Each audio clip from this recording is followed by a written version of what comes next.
What is that? I can hear something moving. Holy shit. Something just freaking ran right in front of Charlie. Oh my god. Holy shit. Oh my god, those are moving. Vlad, a YouTuber known as Mad Vlad, shares his life in the countryside on his channel. Since moving to his rural home, he has noticed strange occurrences happening around his property at night. Hoping to uncover the mystery, he decided to document the events on camera and share them online. It all began on the evening of November 2nd, 2021. While Vlad and his wife were outside letting their new puppy go to the toilet, they suddenly heard a strange noise. It was a cold night, and we were taking our new puppy Charlie outside to use the bathroom. We started hearing what sounded like barking noises from across the field behind our house.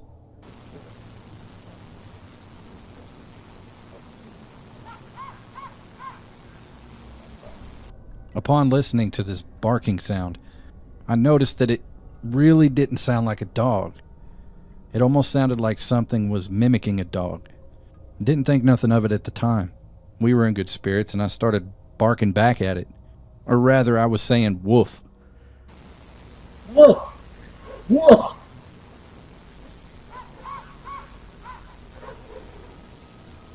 Bark!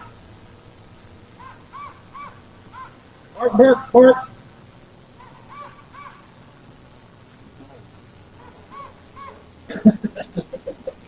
Yep, that ain't a dog. And 5 seconds later, we heard the sound again. Only it was right on our fence line. At first, they didn't think much of it, but just seconds later, the same sound echoed again, this time from the opposite end of the field. Me and my girl were kind of puzzled. It was the exact same sound, but how could an animal move that fast? Again, didn't think nothing of it. Then we started hearing other sounds, kind of like a bird. And again, I mocked it.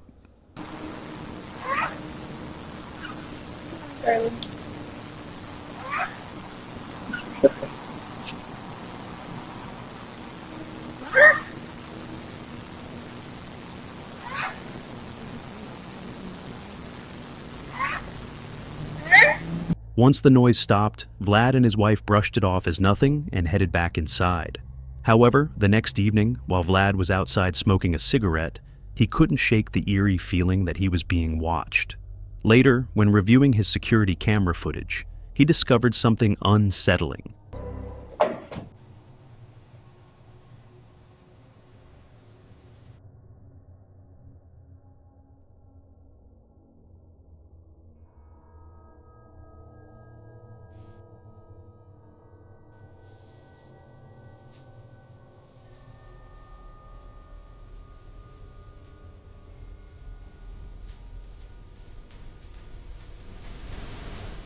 Something that confirmed his instincts weren't just paranoia. Though he hadn't seen anything at the time, the footage left Vlad suspicious that something unexplainable was happening on his property. Months passed without further incidents, but the unease never left him. Determined to get answers, he installed wildlife trail cameras around his land. Then, one day, while checking the cameras with his daughter, they discovered one lying on the ground. Yeah, that's interesting. Looks like somebody took the module out of it. That's nope, here it is. There's that. And here is the module. Great, maybe this caught something. Battery's low. Okay, hold that. Did you get the laptop? No, it's right there. Yes, okay. All right, well, thank God for that. Let's see what's on this. Can you hold this? There's probably some kids or something I want to see right now. Okay, let's pull the SD card out.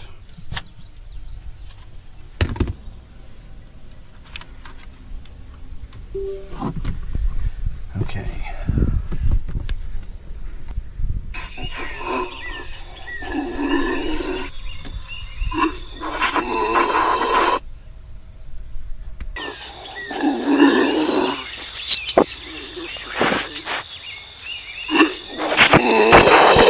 What did that even sound like?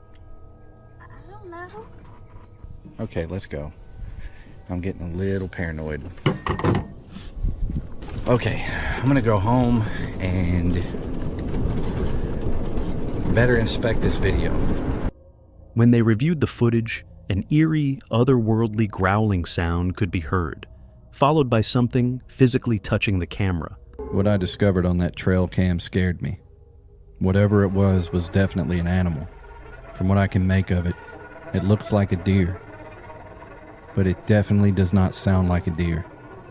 And how is a deer able to push a tiny button on the trail cam to pop the modular out? The discovery left Vlad shaken, with more questions than answers. He replayed the footage countless times, but the sound was unlike anything he had ever heard before. A few weeks later, 2 of Vlad's friends visited for the weekend. Intrigued by the strange events, they decided to explore the area at night, hoping to uncover clues. Give me that flashlight. Dude. Yeah, take that flashlight. Oh, did you hear it? It moved way back there, dude. Oh my god, dude.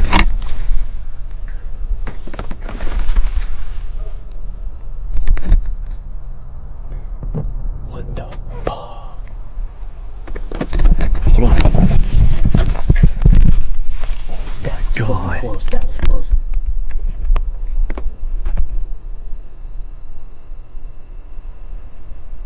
It's back over there. Well, whatever that is, it's hopefully normal.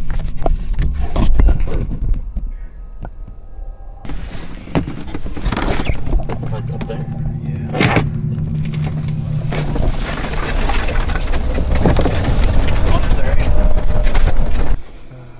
We've been out here for a solid 4 to 5 hours, and we've heard some pretty strange things, but nothing groundbreaking. Tonight was somewhat of a bust. There are fireworks going off in the distance. I don't know if that has anything to do with it. After hours of searching, they found nothing.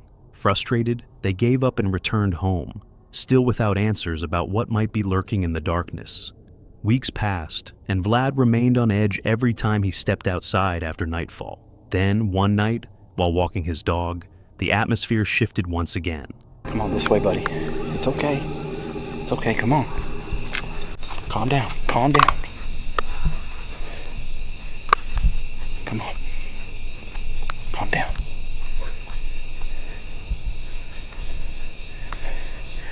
My heart is pounding.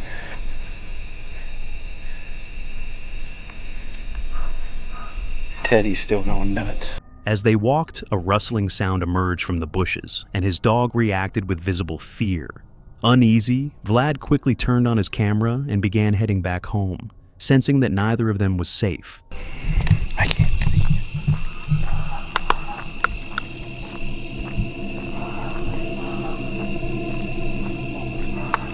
It's okay, it's okay. What do you sense, buddy?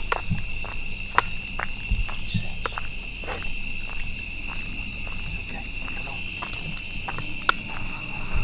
He's scared. I'm scared. Oh my God, Ted. Charlie, come on. Charlie, come on.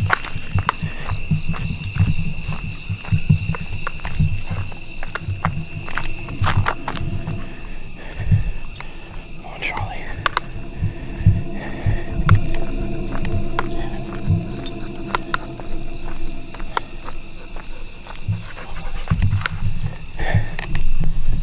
What do you see?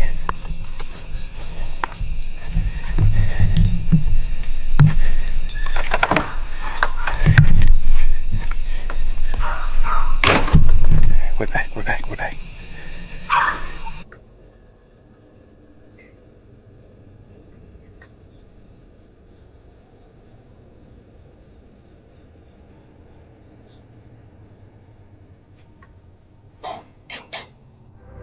They finally reached the safety of the house, but Vlad's curiosity got the better of him.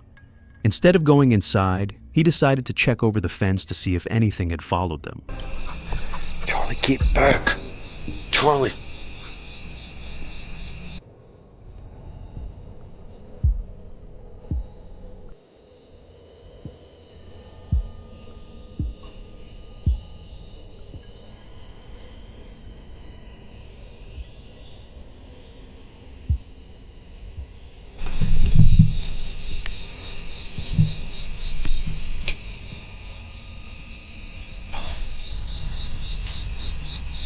Charlie.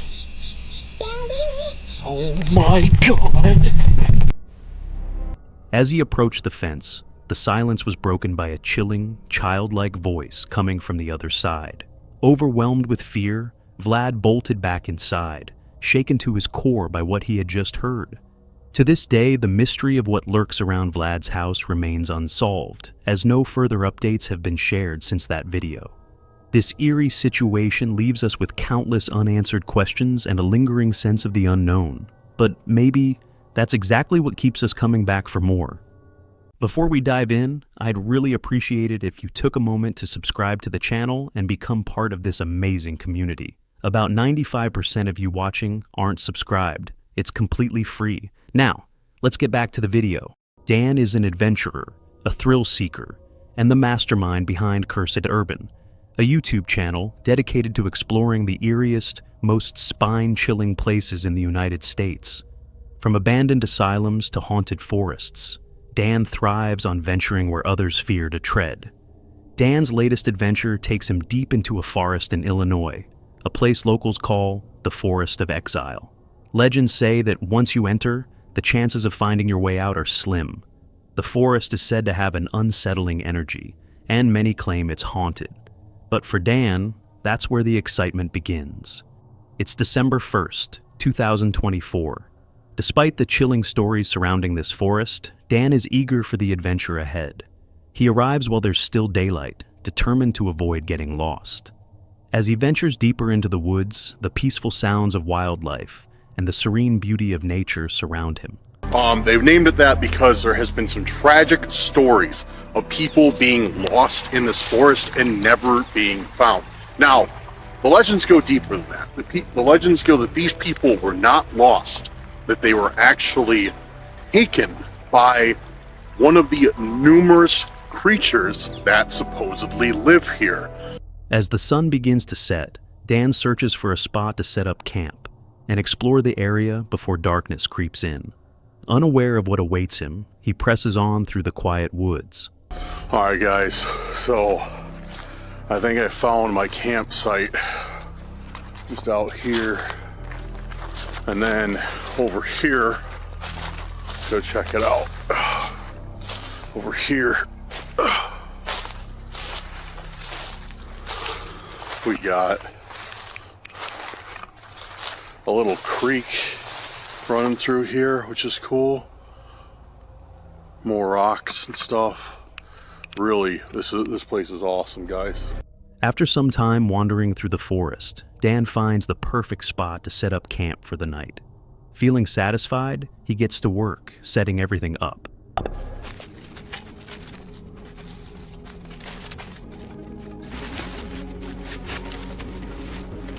Camp is officially set up. Very, very easy. It took me, I don't know, it took me longer to walk from the car and bring the stuff here than it took me to actually set it up. So that was all my investments of my new pop-up tent, of my new fire pit are already paying off. With his camp all set and the sun beginning to dip below the horizon, Dan decides to explore the area around his camp while there's still some light left before the forest turns completely pitch black. Man, I don't know what it is, but I have not been this creeped out in a forest in a long time. You can just hear the trees creaking. It's just quiet, man. It's just, I can hear some traffic. You might be able to hear that. Let me see if you can. As the forest grows darker, A sense of unease washes over Dan, making him feel more nervous than usual.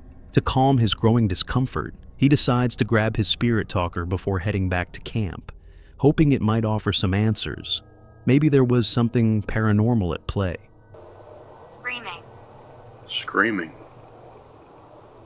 That's weird. Who was screaming? Were you the one screaming or somebody else?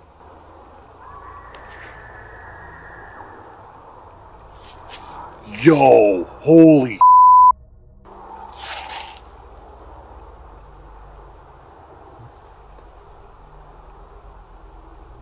dude, no way. While Dan is trying to communicate through his spirit talker, he gets a response. Scream. And just moments later, a terrifying scream echoes through the now pitch-black forest. A wave of discomfort rushes through him. I can't protect you. I don't think I've ever had a response that direct and that clear ever. Like, or I should say, like, that accurate ever. Because I was screaming, and then we waited, maybe 30 seconds or so? And then that was, to me, that was a clear scream coming from the other side of the forest. Thank you for that. And we got, I can't protect you. Feeling unsettled, he decides to head back to his campsite, hoping that will bring some comfort. But the night's terror is just beginning. All right, I'm gonna get set up, get the fire going, so we at least get some light out here, because we're at nighttime officially. So, hello, dude, somebody's got. Did you guys see that? That was definitely. Hello?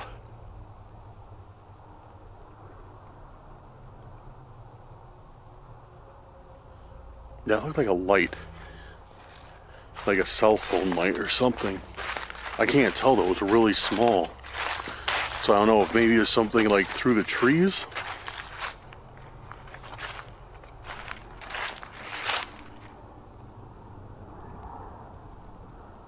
Hello? That was the weakest hello ever. It's like, I don't want to know what's over there.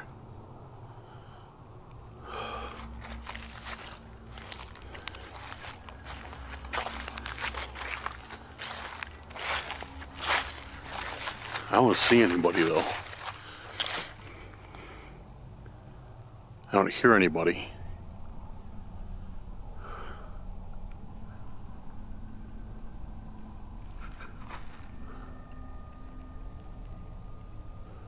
Alright, I am gonna get this camp set up, get the fire going, so we at least got some light.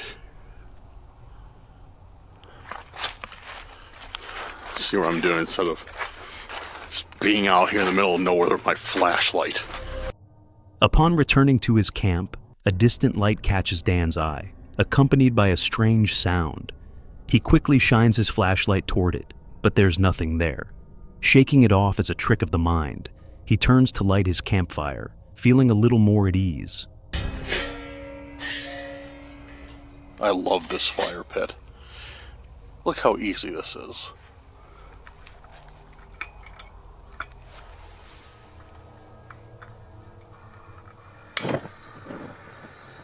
Done. Done. We have fire, we have light. So simple. I should have done this like when I started camping, because yeah, this is literally the best thing. With the fire crackling, Dan grabs his spirit talker again, hoping to get some answers about this mysterious forest. I spoiled it because I was staying at Knocking. in a viewer's backyard, and well, kind of. It was in a piece of property on his land, and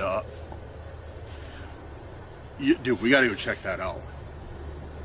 I think I know exactly where that came from. We're going to check that out right now. Suddenly, a strange knocking sound breaks the silence of the pitch-black woods.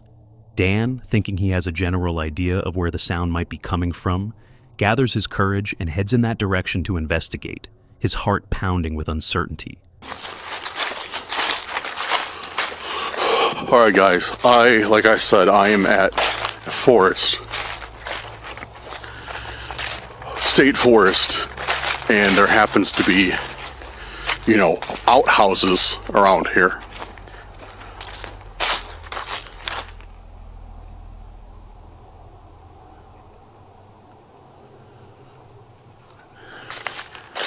And that's where I heard that knocking from. It's right over here.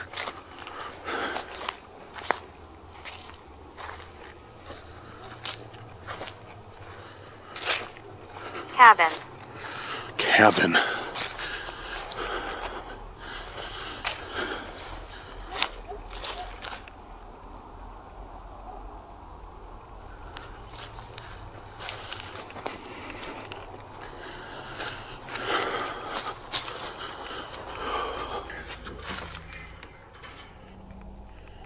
Nothing in here.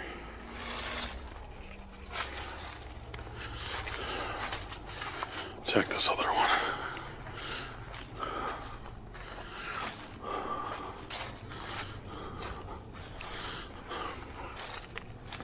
Yeah, this is like...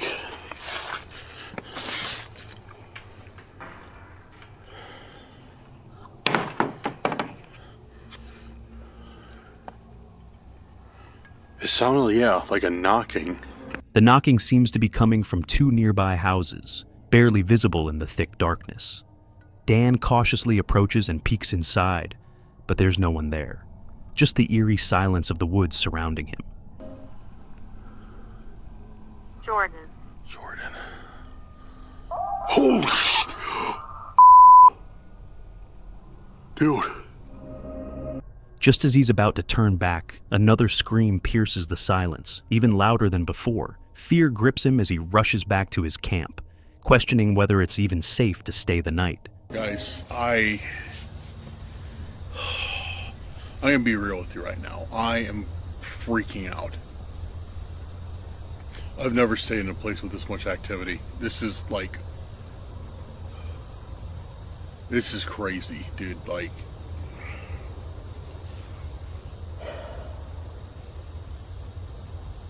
I am beyond scared right now. I am terrified of what's going to happen next. I'm really thinking of just calling it quits.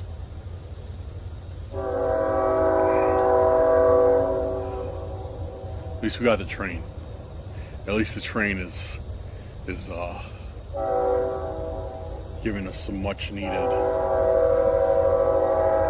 breakup of the background silence. For real, I needed something other than just quiet right now.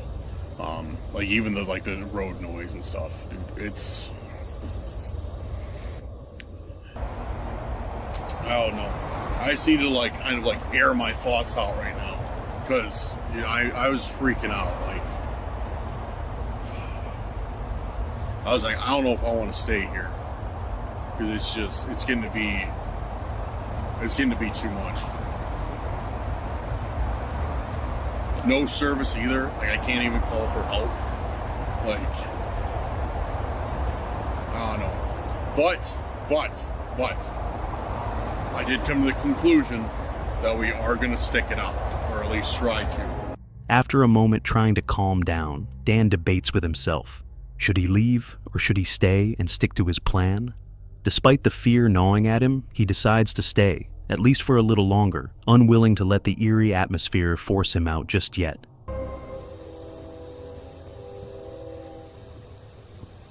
Probably going to keep the fire going all night.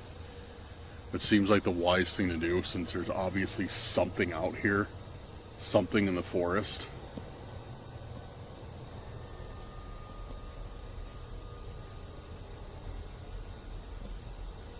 So it seemed to be my safest bet to keep the fire burning all night. which isn't hard to do. You just don't shut it off. I have to get up and stoke the fire, which honestly, let's be honest, I don't know if I'm going to get any sleep tonight or not.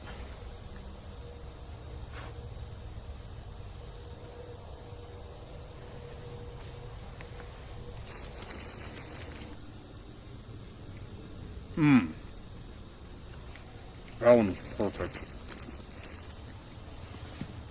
Shroud of Secrets. Shroud of Secrets. Sitting by the fire and roasting marshmallows, Dan finally starts to feel some semblance of calm again. But just as he begins to relax, another eerie noise cuts through the stillness. He listens intently, but the forest falls silent once more. Too scared to investigate, Dan decides to stay put and keep talking to his spirit talker.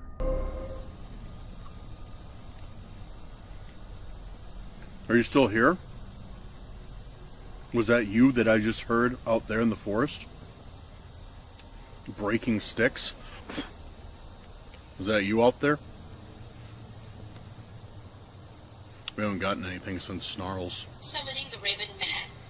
Summoning the Raven Man? What the? It's a Raven Man. Honor. Mothman? Could that be what it means, Mothman?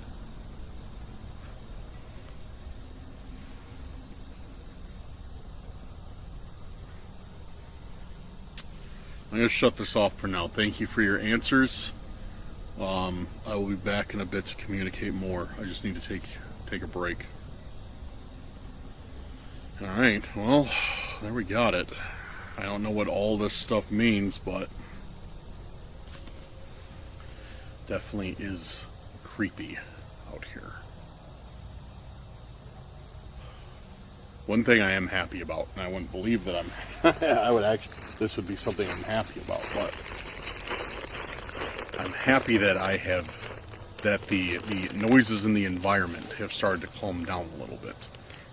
We haven't heard too much aside from that branch snapping, so I am happy about that. How long that will last, I don't know. But, dude, tonight is absolutely terrifying still. Yes. I'm still not fully committed to staying here for the evening, but we shall see. So I'm going to get prepared for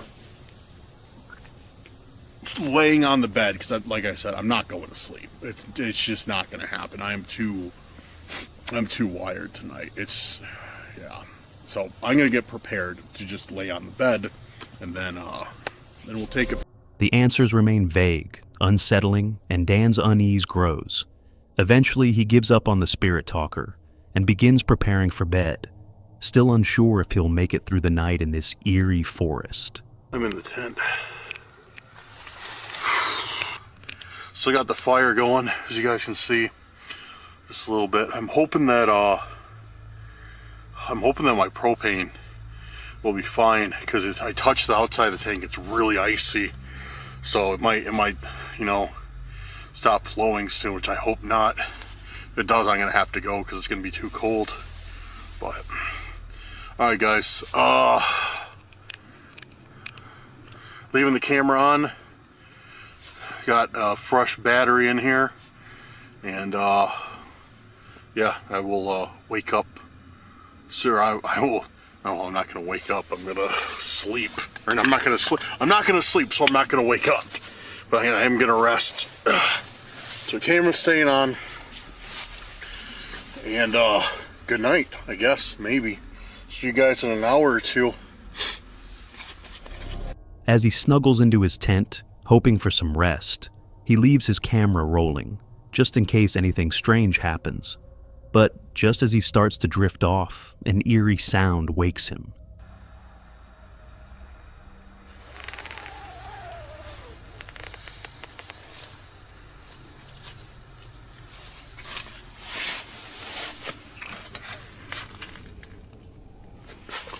Yo, what the? Where's my light? Dude, hello?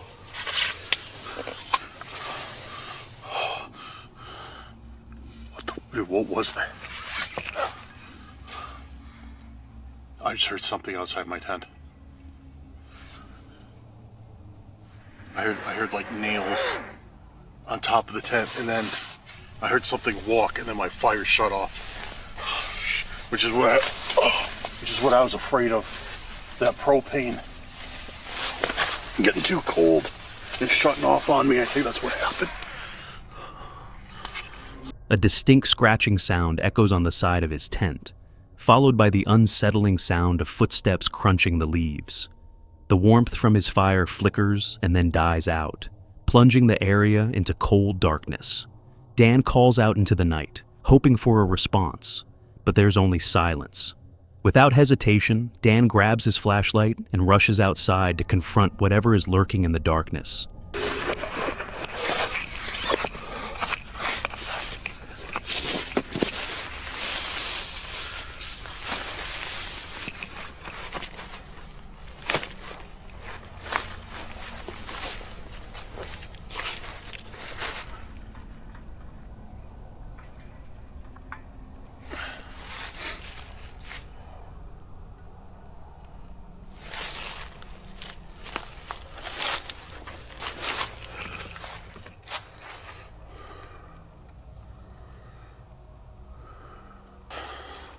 Okay, so yeah, this is what I was telling you guys about. See this? Check this out.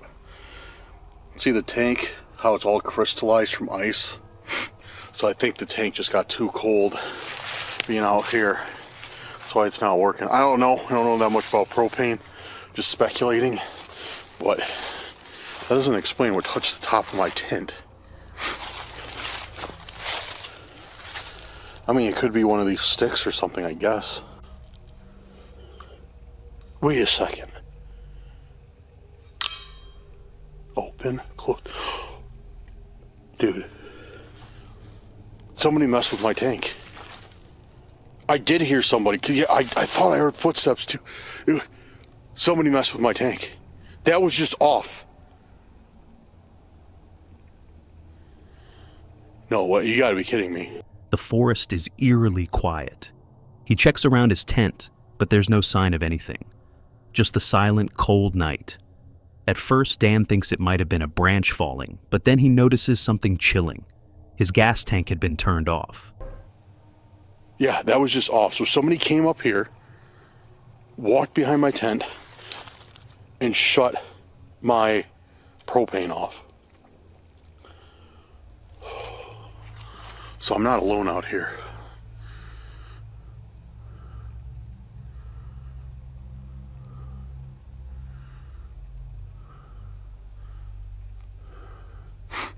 It's like that poltergeist activity, messing with stuff like that. Oh. All right. Okay. This is what I'm doing.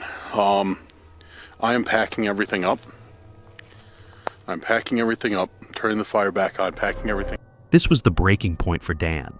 Whether it was a person or something otherworldly playing tricks, he no longer felt safe and decided it wasn't worth staying the rest of the night.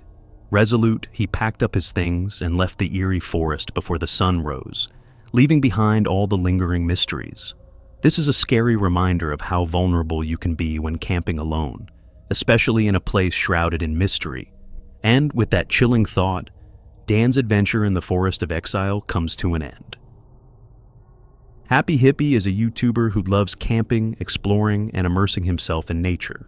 His videos are usually anything but creepy, but this one took an unexpected turn. He set out to spend the night in a bothy known as White Lagan. For those unfamiliar, a bothy is a simple, unlocked shelter available for anyone to use free of charge. It's called the White Lagan, I believe, and it's by Lockhart, and I've got a bit of wood with me just in case there's no dry stuff there, so I can have a fire with ease.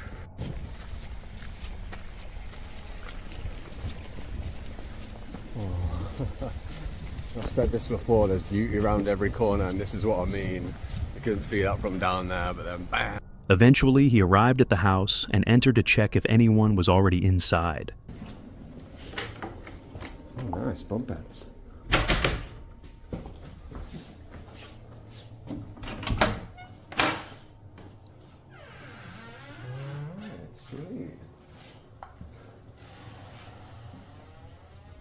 nice and cozy. Said I wanted to take up fishing. Someone's left a little homemade fishing rod. Really sweet. You see some pretty weird written on doors. That's normally the you see, smoke that. And that's a common one. If you can see it, it says Bill Gates. That one, little coordinates. Think I'm gonna go check it out? Hell no, but I'm sure someone's just joking. Look at the amazing view from the window. You got the lock down there. I love coming in bobbies, they're so... The bothy was empty except for a few fishing rods and strange markings on the walls. Other than that, he couldn't find anything unusual. Shortly after, a group of people passing by stopped in to visit him. The first guests, I had a few people from the mountain bobbing team come up and just had a nice chat with them for a bit, told them what I do, and they said they were going to check out my videos, so hopefully you guys enjoy them if you're watching, and they're just about to head off now.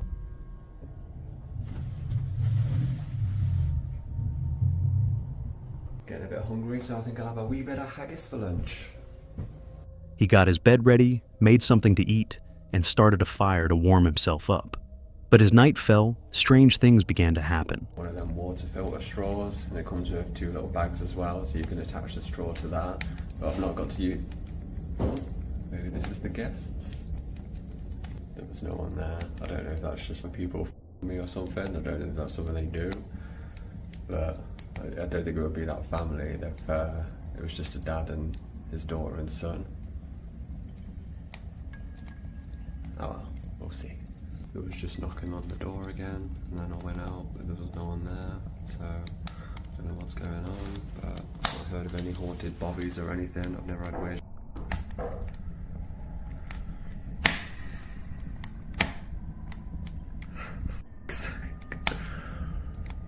Just wanted a nice little bobby night. If you've watched all my videos before, you know I don't do this.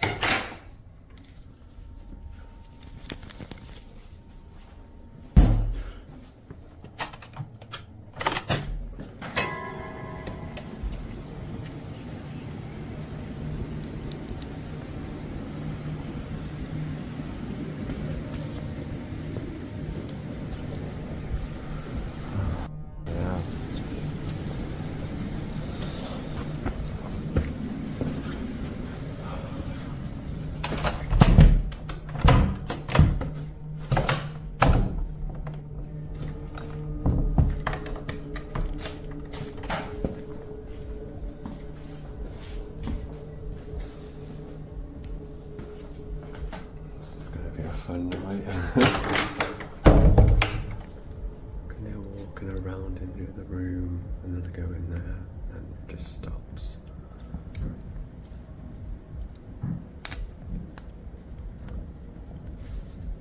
Maybe I just put my music on really loud and forget about it. Cameraman never dies, right? Someone started knocking on the door, but when he stepped outside, no one was there. He was completely alone in the middle of nowhere, surrounded by complete darkness. Even if it was a human, it was still unsettling. The mysterious knocking sounds continued throughout the night, but he decided to ignore them, cranking up his music and focusing on what he came there to do: relax. In this clip, CJ embarks on a solo camping trip in his camper van, deep within New Jersey's Pine Barrens forest. The last time CJ camped here, he had a disturbing encounter where he felt he was being stalked. After sharing his experience online, viewers flooded his comments and inbox with their own chilling stories about the forest, describing shadowy figures and reports of people lurking there at night. Intrigued rather than deterred, CJ decided to return and uncover the truth behind these unsettling tales. It's November 10th, 2024. CJ arrives at the forest fully prepared and undeterred by the scary stories, excited for the night ahead. He decides to take his bike and explore the area before the sun sets. All right, everybody, I'm gonna go on a little adventure bike ride here and go check out that trail that's over that way before it gets too terribly dark. And, well, I mean, if that's a place that someone can hide, we're gonna find out. If not, then that email was a little bogus, but it's okay. I mean, thus far, everything that has been said in that email has pretty much been spot on. So I can't really say that, you know, hey, this lady's a liar, because I've experienced some of the same stuff she has and vice versa. Also, for everybody asking and everybody wondering, yes, the van door is shut. It's locked. We're good. Like, look. See? It's all locked. I told you. All right. Take this bad boy off here. Oh, man. Ooh, that was about to get ugly. Oh, man. All right. Oh, yeah. This lady's email's spot on. Look at this. Oh, yeah. Oh, yeah. This is, yeah. This is somebody's campfire right here at one point in time.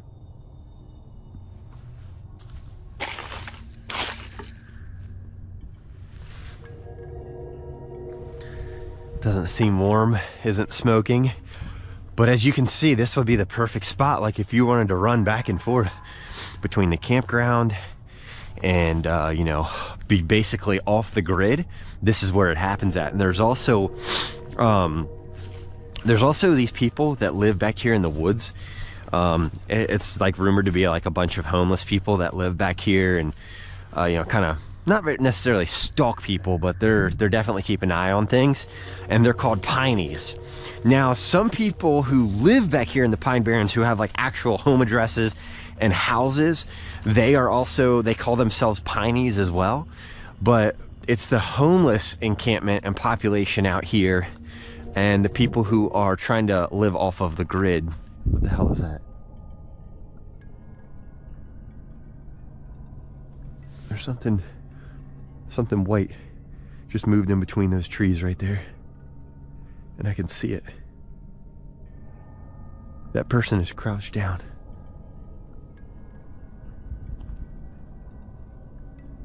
The person's crouched down. Okay, that's weird. As he rides down a path that a viewer had mentioned, he stumbles upon an abandoned campfire, evidence that someone had recently been in the area. While explaining this to his audience, CJ suddenly spots a figure deep in the forest. It appears to crouch down, almost as if it's trying not to be seen. Okay. I don't know where that person went, but I'm telling you all, that was a person. And if it wasn't a person, that was a damn ghost, and that was very, very clear and vivid. When CJ attempts to get a better look, the figure disappears into the trees. Unnerved but determined, CJ heads back to his camper as the sun sets and the forest grows colder. Okay. It's cold outside. I got this vest here and it actually like heats up and everything, so I'm gonna turn that on and off throughout the night. But let me just tell you, I was getting cold out there, so luckily I've got some gloves. But I'm gonna sit down, I'm gonna eat some dinner tonight. And I did stop at Wawa, grab me like a, you know, just a normal sandwich, nothing too crazy or special, but yeah, it's time to eat. Oh.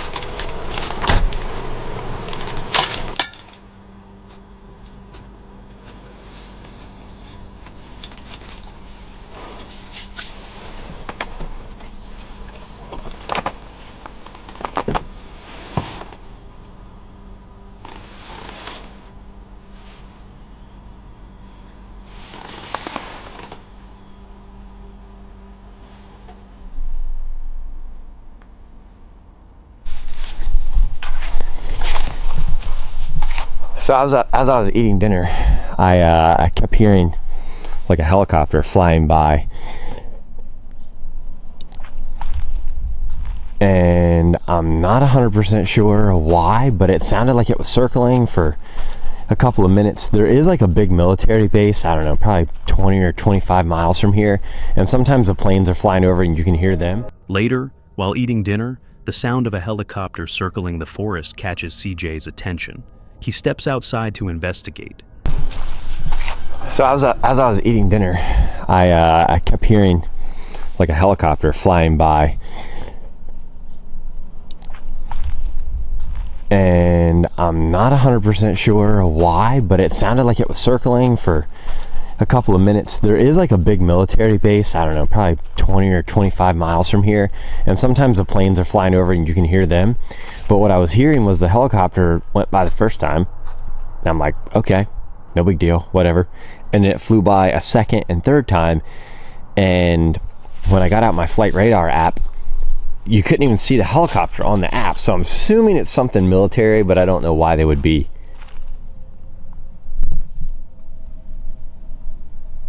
I think it's a car coming.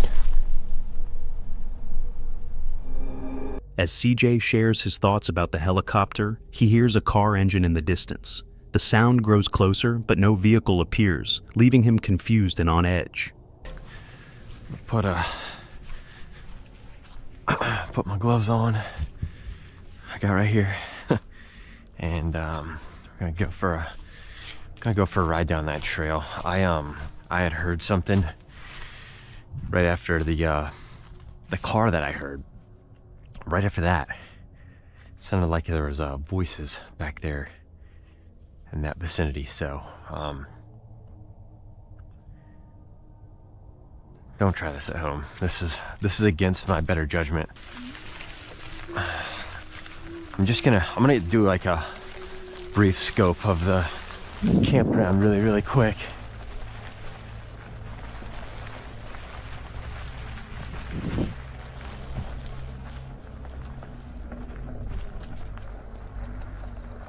Those campsite reflectors get me every single time.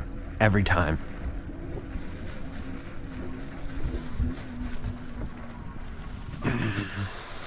Dang, that campsite there, they were trying to burn some serious wood.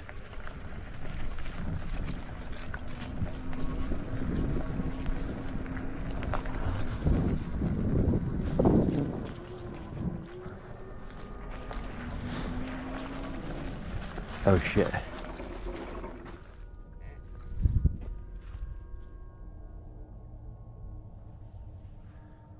There's car lights. Determined to figure out what's happening, CJ grabs his bike and flashlight to scout the area. While biking through the pitch-black forest, he spots car lights in the distance. He quickly turns off his flashlight and stops to observe. They just turned them off.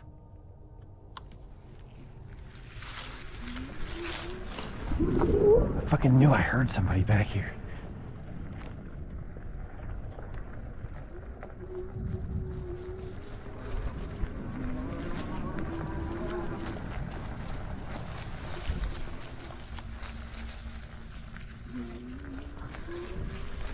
Alright, I'm gonna try something different here, y'all.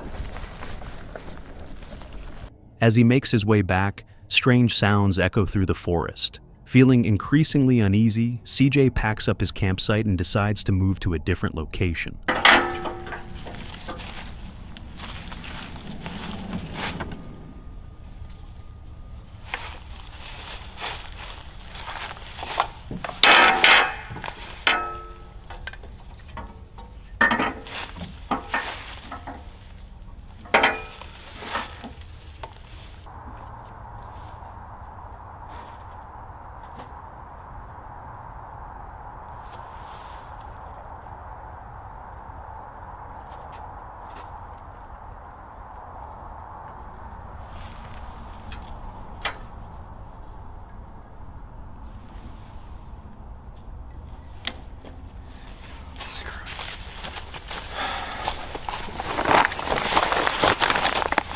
Two sets of headlights right there off in the distance, not just one vehicle. Boom, there's the first one.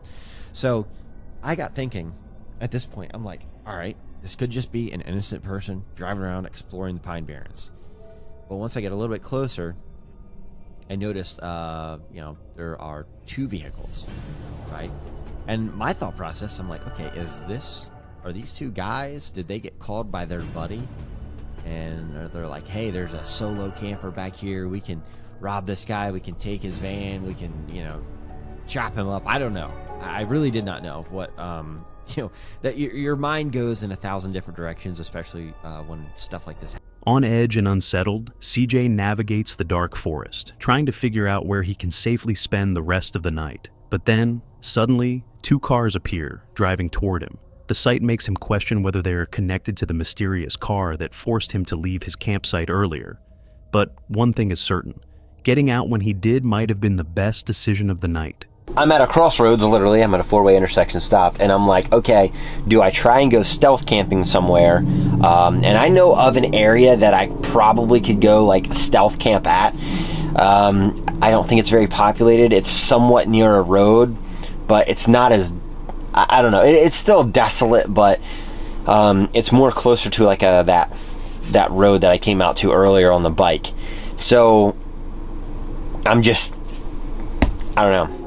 CJ decides to leave the forest entirely, driving to a nearby village to calm his nerves and figure out his next move for the night. I still am in the Pine Barrens. I am at a campground that I am not supposed to be at. I'm not a registered camper here. I'm not registered to a site, but damn it, I'm staying the night inside the Pine Barrens. And that's what I want to do. So I'm going to do it. And if I get in trouble and I get a knock on the door halfway through the night, so be it. But overall, I wanted to stay here. It's a 2.5, 3 hour drive home. I'm already here, right? So without any further ado, I'm gonna go to sleep. I might even hit the spirit talker up, something like that. You know, listen, I'm inside the van for the rest of the night. I'm good. I don't want to go outside. Also, I don't want to get in trouble for being in this campsite. If somebody sees this video from, you know, a government agency of New Jersey sees this video, they've already kind of got a target on my back to begin with.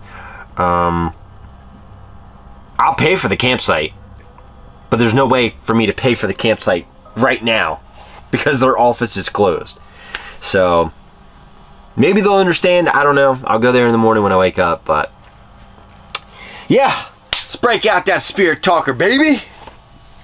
Maybe there's some spirits out here that know me or follow me. Who knows? After some deliberation, he decides to spend the rest of the night at a campsite on the edge of the Pine Barrens. Though he feels safer, the events of the evening leave him shaken. Finally feeling a sense of safety inside his camper, CJ decides to settle in for the night. Hoping to salvage the evening, he decides to use his spirit box before going to sleep, eager to make some paranormal contact, since his ghost hunting plans had been derailed by the night's unsettling events. After all, uncovering the supernatural was the main reason for his adventure. All right, let's do this. What am I doing right now?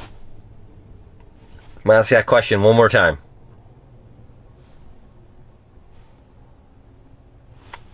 Sounds like a car.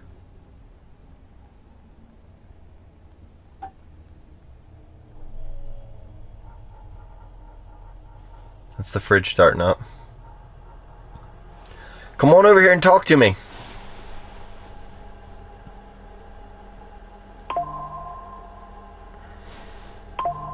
Thermal. I mean, that could possibly be right. What am I doing right now? I'm inside of a thermal sleeping bag.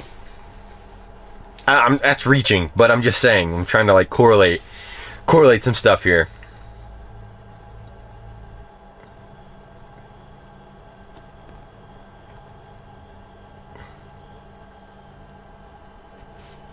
All right, you're kind of going silent on me now. What's going on? This is supposed to be the big and the bad and the spooky Pine Barrens. Are any spirits mob related? Can you let me know that?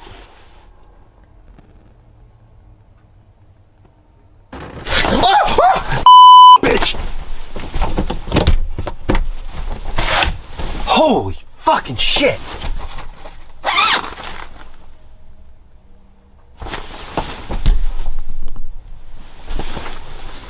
As CJ attempts to communicate through his spirit talker, he hears a car pulling up nearby. Initially, he brushes it off, assuming it's just someone passing through, given the camper's location near a busy road. He continues his session, focusing on potential paranormal activity. But then, out of nowhere, a loud bang echoes against his camper. Shocked and confused, CJ switches off his light and freezes. Heart racing, he sits silently, hoping that whatever is outside will lose interest and move on.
After a tense silence, CJ musters up the courage to peek out of his window. But there's nothing to be seen. The empty surroundings do little to ease his nerves. Uneasy and full of unanswered questions, CJ resolves to stay inside his camper, refusing to risk stepping outside. It turns out to be a long and restless night, the stress of the evening keeping him on edge. But thankfully, despite everything, CJ eventually makes it through the night safely. Although the mystery of what happened lingers on, one thing is certain: the Pine Barrens continue to live up to their haunting reputation. Zach and Ailey, a couple well known for their YouTube channel Nomadic Habits, had been traveling full-time in their Sprinter van, exploring various destinations with their dogs. However, on January 24th, 2023, during a camping trip in Texas, they faced an unexpected and terrifying turn of events. Got off work at 1 o'clock today because we've been under a tornado watch since 10:50 this morning, and the warnings continue to get closer and closer. Yeah, I'm freaking out just a little bit. A lot of it. I'm freaking out a lot of it, actually. I lied. A lot of it. We're heading out the van, and we're gonna get in that ditch right there. We're gonna hunker down. My heart's beating a million miles an hour, and Zach's worried about filming. Here, we're just gonna get prepared. There's your leash. I'm freaking out.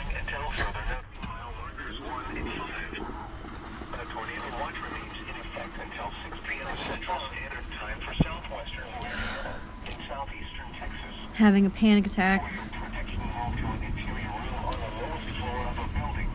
You're just gonna follow me if something goes wrong, right? Yeah? Seriously, babe. I'm gonna program this radio, put it on the NOAA weather, and then we can send it over to the neighbor's camper. That way he has one, because he doesn't have a weather radio. Lawville where? Oregon? Is that what he just said? I have no idea. Orange. Where's that at? Here, we're in Orange. We literally are in Orange right now. Yeah, but there's not a storm over us. While camping, they received unsettling news. A tornado warning had been issued. Despite it not being tornado season, the storm was raging, with howling winds and relentless rain. Though they considered making a run for safer ground, the only road leading out of the campground was directly affected by the storm. Left with no other option, they decided to stay inside their camper, hoping it could withstand the brutal force of nature. The couple, especially Ali, was gripped by fear as the powerful winds shook their camper violently.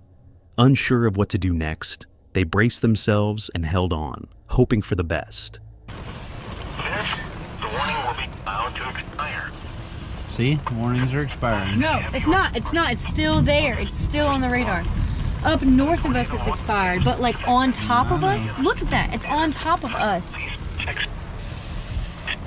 That one has not expired. That warning that's right there has not expired. I'm serious. They're all around us right now.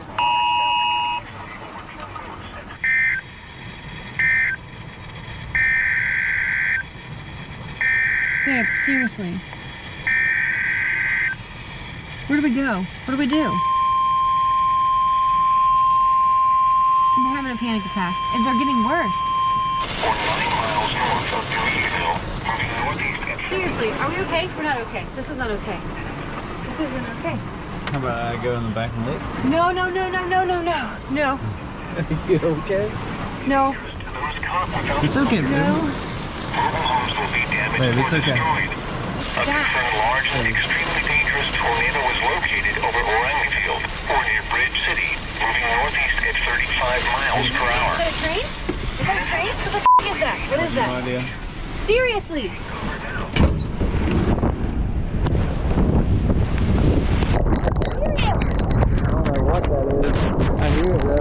Jack, do we need to go over there? Seriously, what the f? Says over Bridge City. It's coming right at us. Jack, what do we do? We calm down. That's what we do. And complete destruction is possible. That's a tornado. Stop! Move. Stop! Stop! Get in the back. Stop! Get in the back. Stop! Get in the back. Stop! Get down on Marlin. Around 4:50 p.m. Central Standard Time. It's only around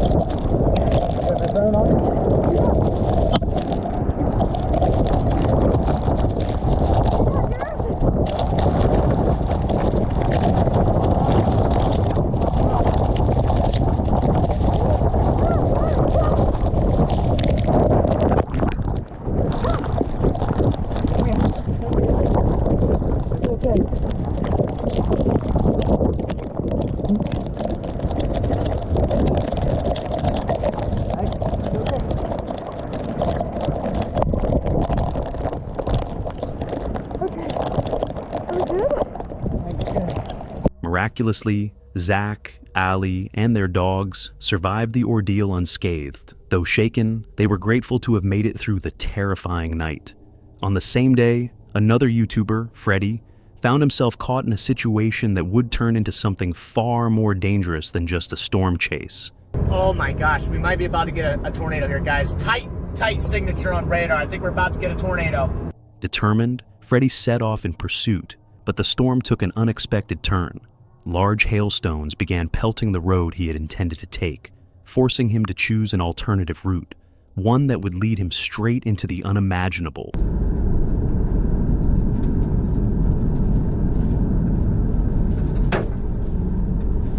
I think we're good though.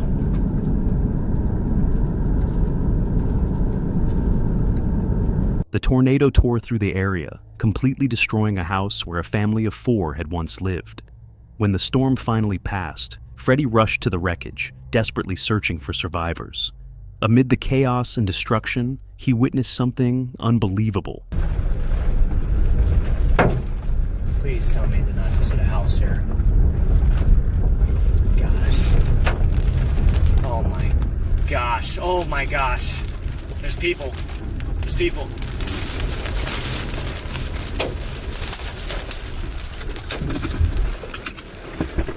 Get in! Get in the car! Please. Get in the car! Please, God, help! Open the door, get in! Hurry. Come on, guys! Get in the other side! Other side! Come on! Come on! Come on! Please get us! I need your phone. I gotta call my mom. Right here, get in! Get in! Get in! I know! Look at me! I gotta look where you're bleeding, okay? Look at me, We like... gotta get to the hospital, buddy. Yeah. Do you know where the nearest hospital Yes. is? Hey, let me get that dog. Oh, where's the dog? Okay, Where's the dog? Come on, Bill! Hey, come here, buddy! Billy, come on! Billy, come on! Come on! Billy! Girl. Billy! Holy Okay. Go, guys, go! I'm a storm chaser here. Okay, man. You gotta get to the hospital. I need a towel. I've got injured people in my car. Don't get in the mud. I'll try not to. Don't get in the mud, you'll get sick. Yeah. Hey, Wes, I love you. Just to make this very Hey, quick. we're okay. I've got injured people in my car right now. Okay, where? There's a tornado here. Where are we at, guys? Hodges. Hodges, Texas. Hodges, Texas. West. Okay, can you... And what kind of injuries do they have? What kind of injuries are you talking? Tender-age children with head injuries. Okay, we got young children here with head injuries. Adult with a broken hand. Broken hand. Broken hands, broken everything. Okay. Okay, if one of you guys could get me... I gotta figure out where you're bleeding from, Lane. I gotta get the blood pressure. Okay. Hold Allie. I gotta get... Where's the hospital, guys? Turn right. Turn right. Okay. Hey, dude, get a hold. Without hesitation, Freddie drove as fast as he could to the nearest hospital, ensuring that those he had found received the urgent medical attention they needed. Against all odds, the family survived. Though their home was lost, their lives were spared. It was a day that Freddie would never forget, just as the family would forever remember their miraculous survival.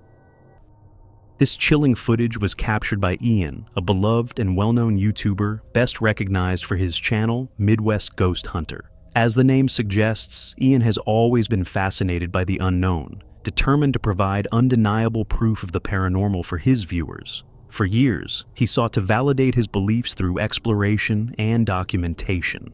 However, this time, he pushed himself further than ever before. Instead of investigating an abandoned house or a forgotten cemetery, Ian chose to brave something far more dangerous. A night alone in one of the most infamous haunted forests in the country. No friends, no backup, just him, his equipment, and whatever might be lurking in the darkness. On the night of March 25th, 2024, a cold and crisp evening, Ian embarked on his eerie journey. Midwest Ghost Hunter here, bringing you yet another Ghost Hunting Alone video. In this video, I'm going to be investigating two different locations.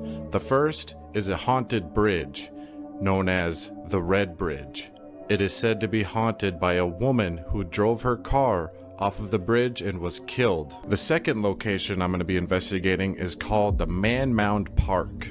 It memorializes a giant Native American burial mound that dates somewhere back between 800 and 1200 AD. Connecting with his audience, he laid out his plan and provided a brief history of the location. With his camera rolling, he climbed into his car and began the long drive to his destination, the infamous Red Bridge.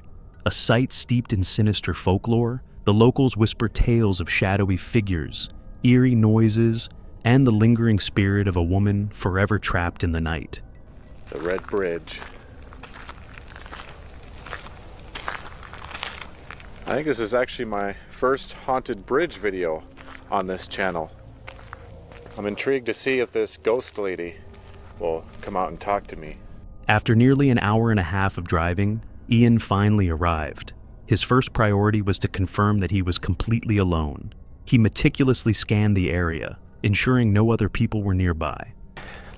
See if we can get a good look underneath here. Oh yeah. Just a bunch of rocks and the other side of the bridge. So I'm kind of wondering where this crash would have taken place. I'd imagine they would have had to have driven off somewhere over here, kind of to the side of the bridge, or maybe even over there on that side. I'm gonna make my way back up.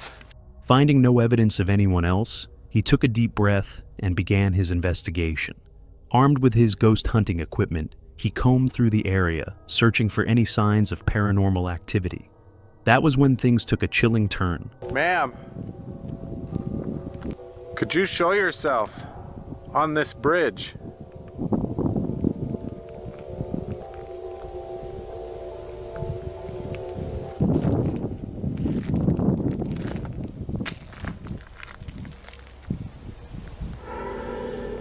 Oh, whoa.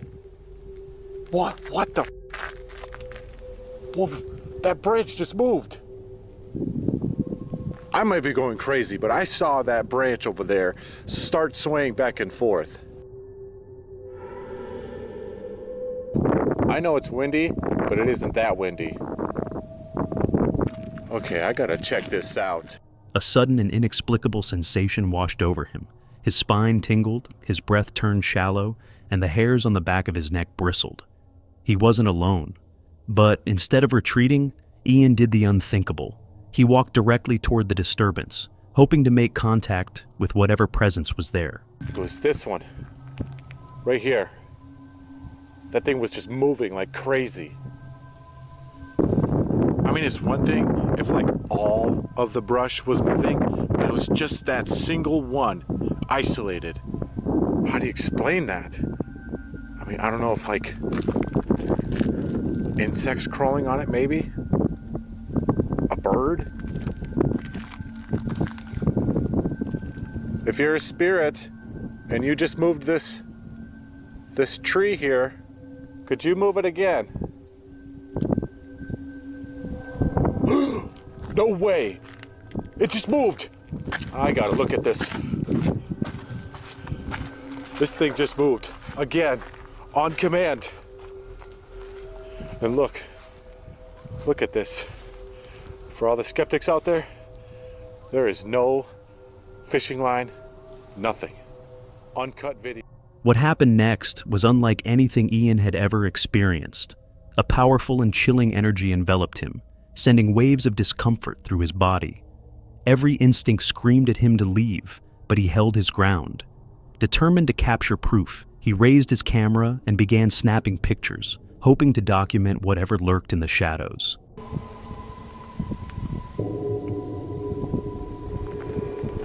Whoa, I think I got something in that one. I caught another one. Whoa, there's a freaking mist right over here. And it's gone now. It's completely gone. Whoa.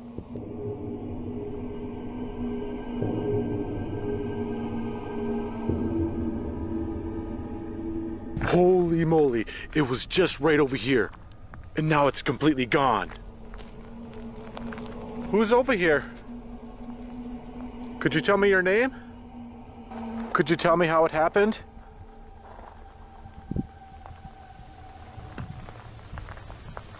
I've got a weird feeling over here. I'm getting like a tingly feeling in my whole body.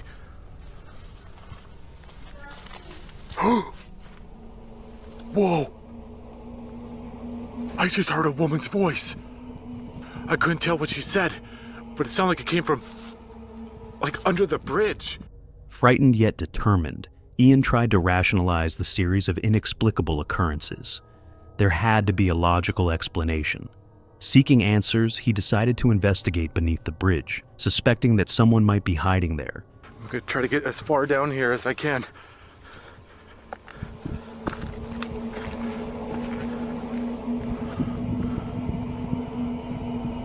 Hello?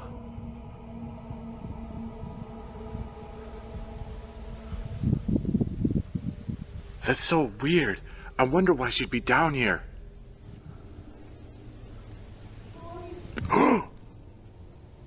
Oh my god, this is so freaking nuts. I'm literally hearing her voice echoing from down here. Did you hear that? Ian's voice trembled as he spoke into the camera. It sounded like he had made direct contact with something unseen, something powerful. He replayed the footage, amplifying the audio for his viewers to hear more clearly. Ma'am, I hear— A voice. But not just any voice. It was that of a woman, disembodied, sorrowful, and unmistakably present. But where was it coming from? Determined to communicate, Ian pulled out his spirit box, a device used by ghost hunters to interact with spirits. What happened next would haunt him forever. Whoa. Dude, I just seen like a figure over there. It literally looked like somebody walking over there. But there's nobody over there. Bridge. She just said bridge. I gotta get a good look over there. Hello, is somebody over there?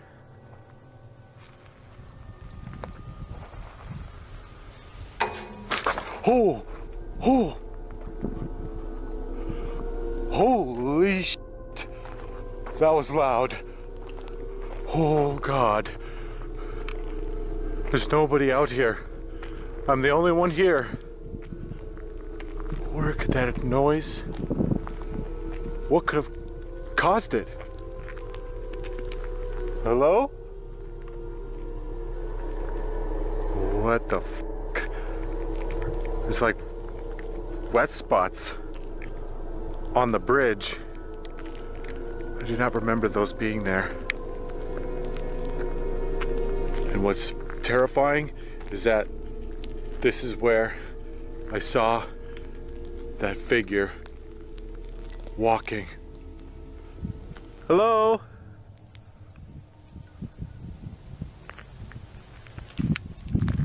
Doesn't help that my booster light is starting to die.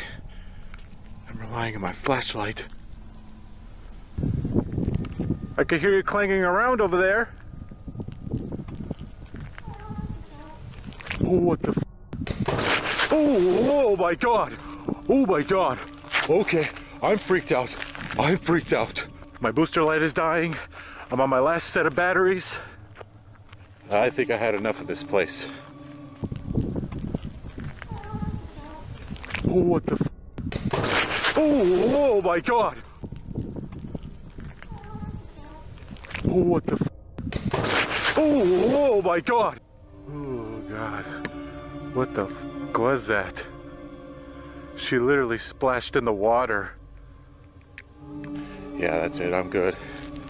I'm good. That was it, his breaking point. Shaken to his core, Ian knew he could no longer withstand the overwhelming presence surrounding him. The sheer number of unexplainable events became unbearable. He decided to move on, seeking a different haunted location to clear his mind and regain composure. But fate had other plans. All right. Here we are. Jeez, that was creepy. I don't know what kind of animal that is. Sounds animalistic, whatever that was. You can see all the different plaques here they got. That's a map of different effigy mounds around Wisconsin. And then this is what the mound looks like right here.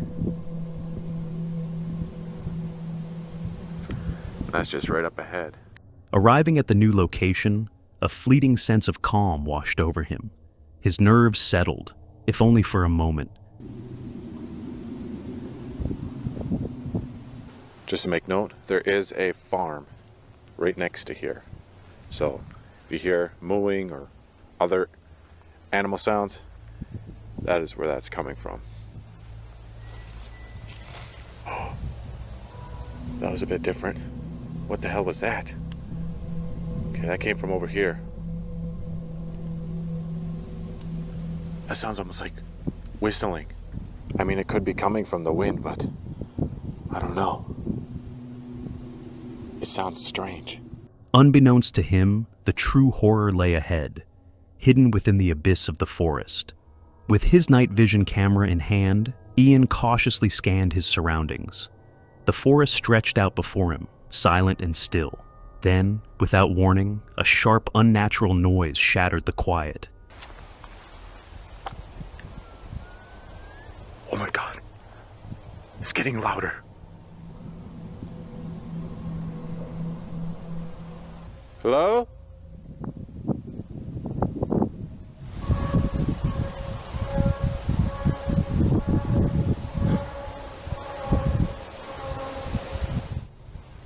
That's a donkey. Didn't think I'd be communicating with one of those. That's so strange. What could that sound be? I'm not really hearing it anymore either. So if I hear those whistling sounds now, I'll know that that wasn't the wind. But as of now, I think it's kind of up in the air.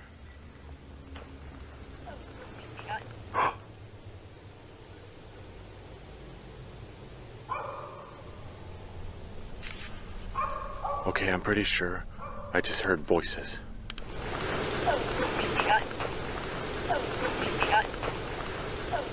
His heart pounded in his chest as he stood frozen, his eyes darting around, desperately searching for the source. Despite his fear, Ian pressed deeper into the forest. With each step, the sounds grew louder. At first, it was a faint whistling, an eerie melody carried by the wind. Then came the voices. Soft whispers and unintelligible murmurs echoed around him. But who would be out here at 3 a.m.? It made no sense. He reminded himself to stay vigilant, scanning the area with careful precision. That was when he saw it. Whoa! What the hell was that? That was a glowing anomaly. It just appeared and disappeared. A strange flickering light appeared in the distance, moving slowly among the trees. It wasn't a flashlight. It was too dim, too erratic.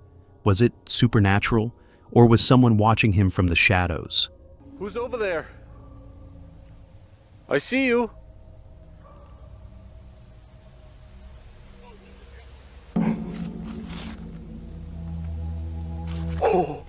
Oh, I just heard that.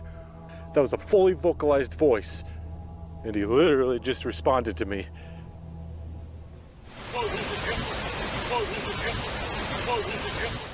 Could you come towards me?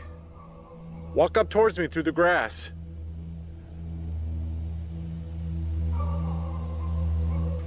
Oh. Holy moly, that gave me such chills.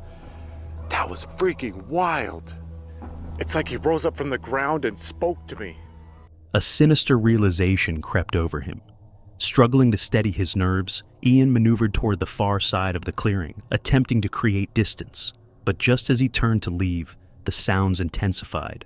It felt as though something unseen was following his every move.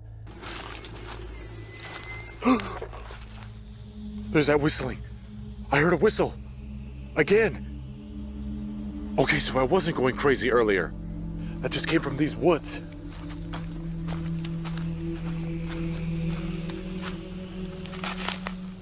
I'm gonna try whistling back, see what happens.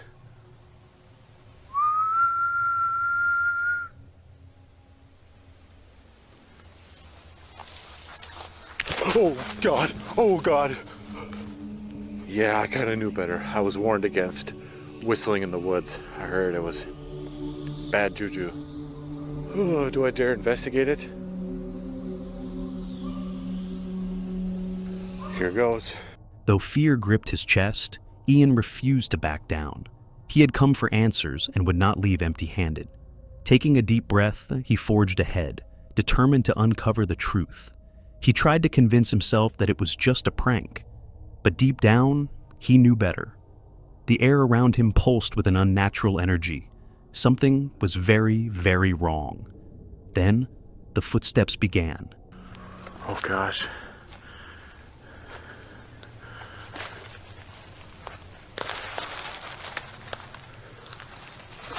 I have a bad feeling about doing this.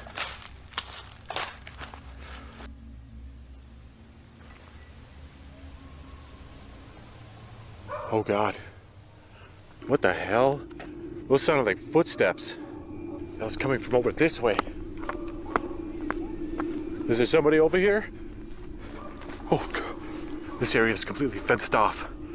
But this is where I heard it. It was in here. Hello?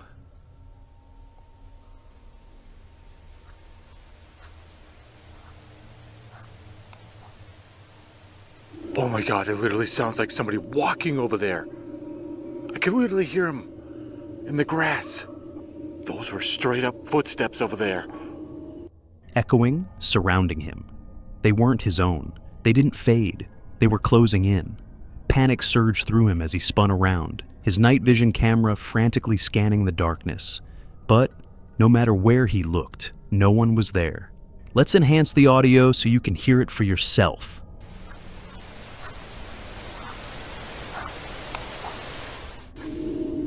What the hell is that?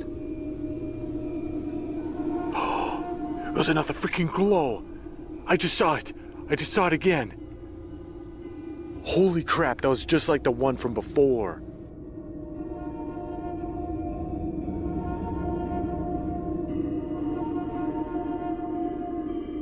I'm gonna go over and get a closer look.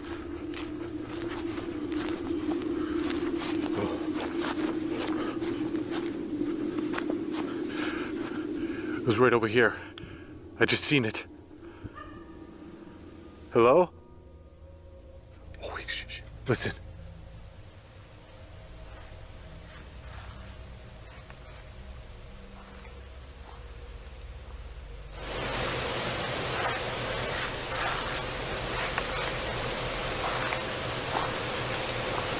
I am utterly speechless right now.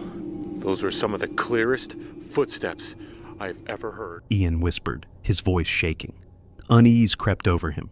There were no people, yet the footsteps, the whispers, the lights, all of it persisted. There was no logical explanation. This was undeniably paranormal. Determined to make one final attempt at contact, he reached into his pocket and retrieved his spirit box. What was the whistling I heard? What? Oh God, no. No, no, no. I do not like that. I don't know if I'm going crazy, but that sounded like it said wendigo. What if that's what I've been talking to on the spirit box? What if I'm talking to a, you know what? I'm shutting this off. Okay, I think I'm done with this. I'm gonna continue investigating, but I don't want to explore anything to do with that, so I'm staying away from the woods. I'm just gonna stick to the mound. The word crackled through the static like a death sentence. Wendigo? A chilling dread settled over Ian. Wendigos weren't mere spirits. They were ancient, malevolent entities from Algonquian folklore. Cannibalistic creatures with an insatiable hunger. Legends say that seeing one is an omen of death. And Ian was alone, deep in the heart of a cursed forest. That was enough. He had pushed his luck far beyond its limit. This was not something to investigate. This was something to escape. He turned and ran, his breath ragged, his heart pounding in his chest. He needed to get away, to put as much distance between himself and the horror he had awakened. As he reached the summit of a nearby mountain, he paused, hoping the fear would subside. But then, something happened that sent a final, paralyzing wave of terror through him. What the? Holy! Holy! Holy! Something just freaking ran right in front of me.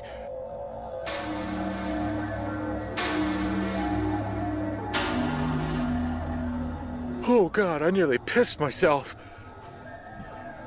I kind of feel like I'm agitating the spirits right now. I don't think it's a good idea for me to stay much longer. Okay, I'm done. I'm done. I'm done. I'm done. I'm out of here. I'm out of here. Oh God. Ian had reached his breaking point. His body reacted before his mind could process it.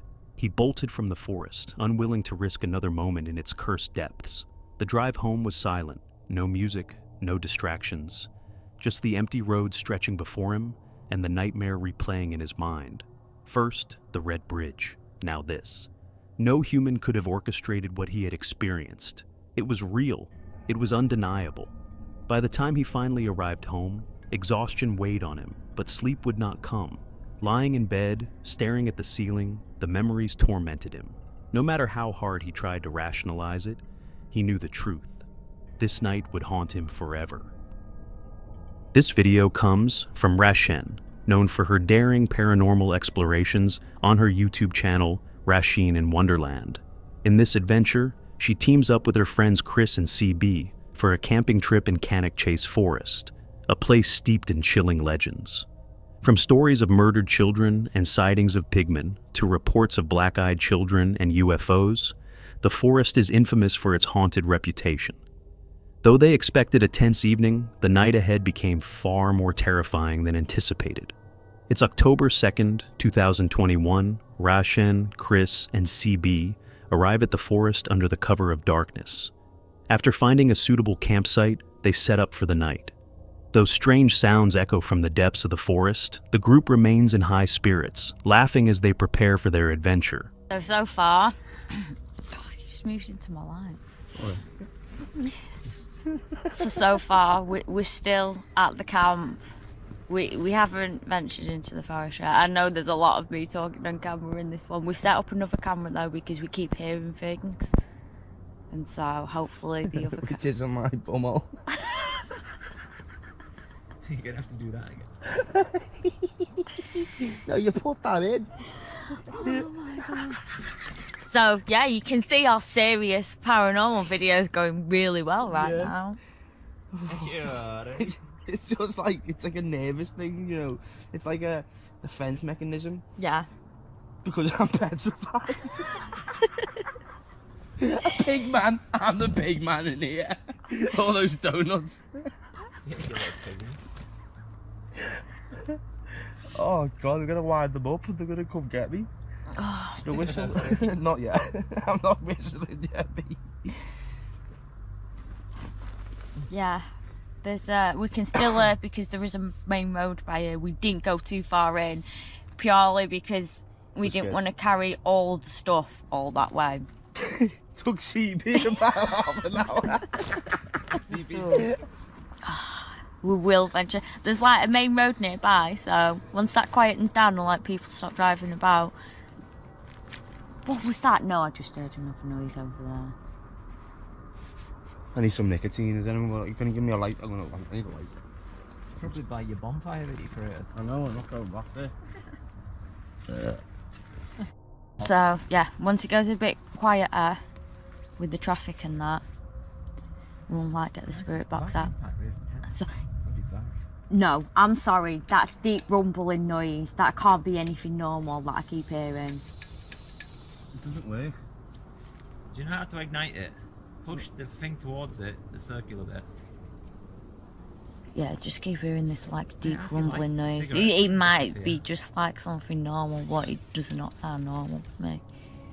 As the road near the forest quiets down, they want to venture into the woods to investigate, but the eerie sounds persist, and it's becoming clear they aren't coming from the road.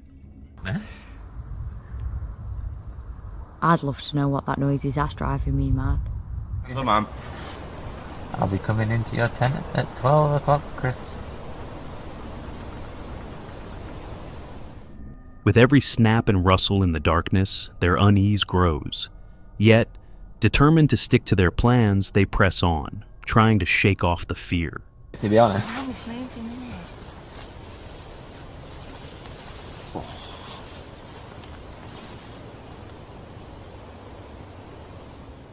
As they venture deeper into the pitch-black forest, unsettling sounds echo around them, sharp cracks resembling snapping tree branches emerging from the darkness. Holy crap, look at that. Jesus. What was that? Did you hear that noise then?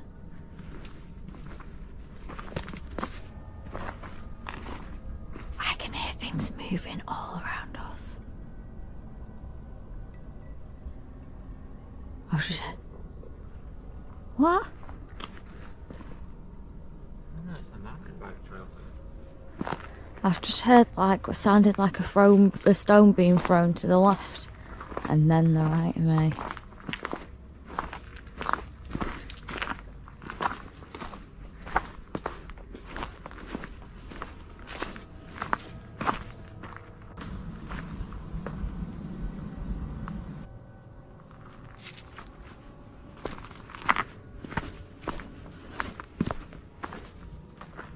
I've just heard something to the right of me again. The strange noises follow, and an overwhelming sense of being watched begins to creep in. Convinced they might be dealing with something paranormal, Ration brings out her EMF reader in hopes of making contact. Do you want to communicate with us by touching this device in my hand?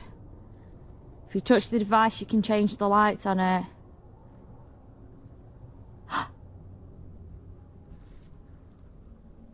Why is the camera not picking it up? That's really, really weird. I can get it on mine. Do you want to come and speak to us?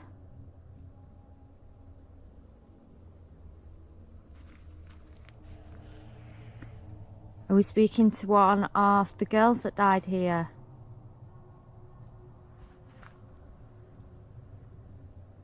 Are we speaking to a man?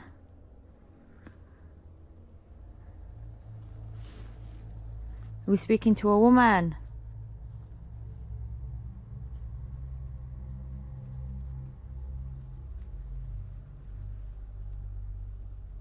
I don't understand why my camera's not picking up the light. I'm just getting everything in a circle. It's just gone again there. That's really weird. It's going off again. I can't see it. All I can see is a green circle. My battery's just started going really fast as well. Try shining the light on it. That might. Do you want to come through and touch the device again? Did you hear that?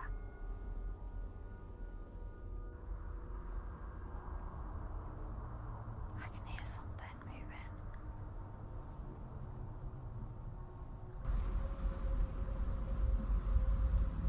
Can you hear something walking over there?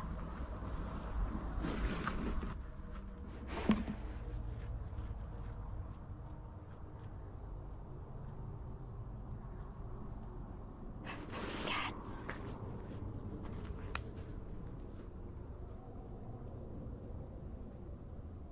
Oh, did you hear that? Did you hear that mound? Let's head back this way.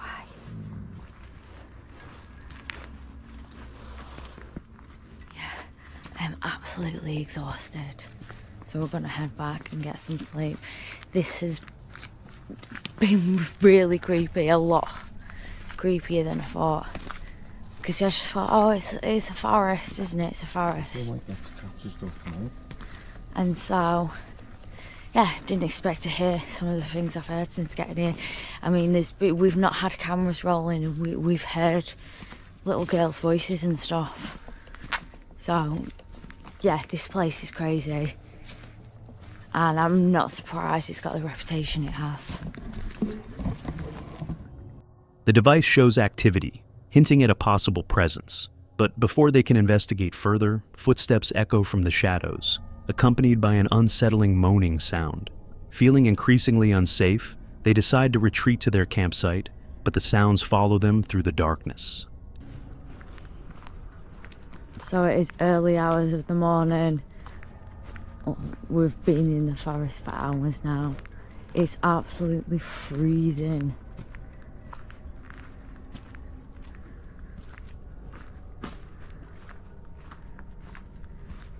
It's gone really quiet. Did you hear that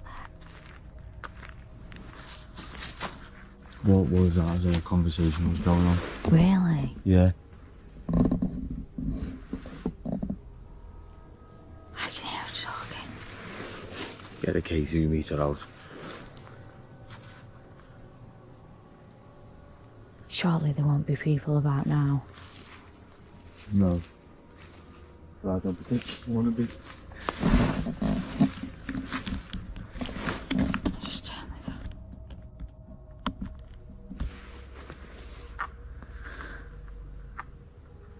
That was scary though. Yeah, just keep hearing things all the time. It made me jump out my skin when you heard something down on there. I don't want nothing getting attacked from here. Yeah, it's a bit much. I think this is. I like going to the band, this is too much. It was an alien. Back at their tents, the forest falls eerily silent, but the group remains uneasy. The cold night and lingering fear make sleep almost impossible. By morning, they pack up and leave the forest, shaken but relieved to have made it through the night. One thing is certain, Cannock Chase Forest is unlike any other, its eerie atmosphere defying explanation. This is Kevin, a creator known for sharing his fun camping trips in his DIY camper van, while showcasing his passion for photography on his YouTube channel, KS Vlog. However, his latest adventure took an unexpected and unsettling turn. It's September 1st, 2022. Kevin sets out to the serene North Shropshire hills, eager for a relaxing camping trip.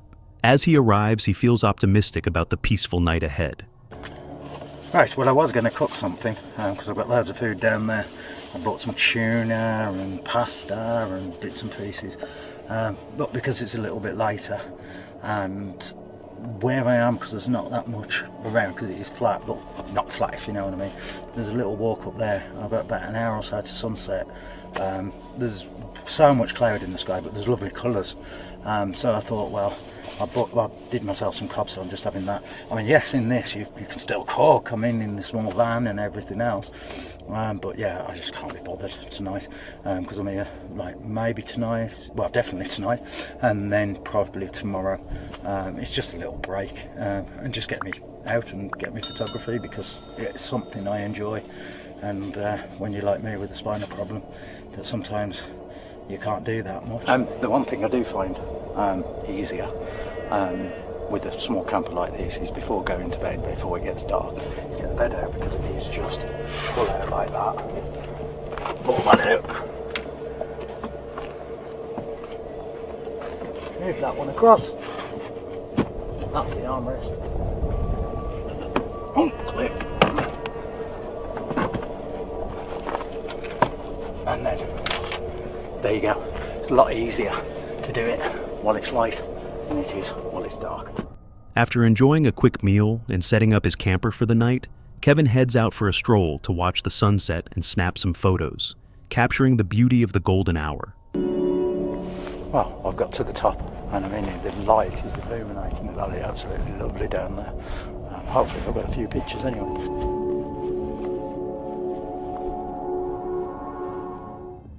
With the sun now set and satisfied with his walk, Kevin returns to the comfort of his camper. As the night air grows colder, he decides it's time to settle into bed. So now it is just enjoying an evening. I've got the tablet as my TV there, and that's just watching that, and be up in the morning for sunrise. Not too sure which way I'm going to go, probably down the other way in the morning. So, well, I hope you've enjoyed this video anyway, and that a bit more insight into the van this time. After watching some TV, Kevin chooses to turn in early, eager to wake up in time for the sunrise. However, the calmness of the night is suddenly interrupted. Really weird, something woke me up, and it was pushing against the side of the car, and like knocking into it. It happened for a few minutes, so it woke me up, and it was really weird. I thought, you always think as in car camping, camper van, whatever, it's kids, because two other camper vans, there's 4x4, big one next to me, and a Sprinter, I think, now the other side. But basically, you can hear now. I don't know if you can hear this.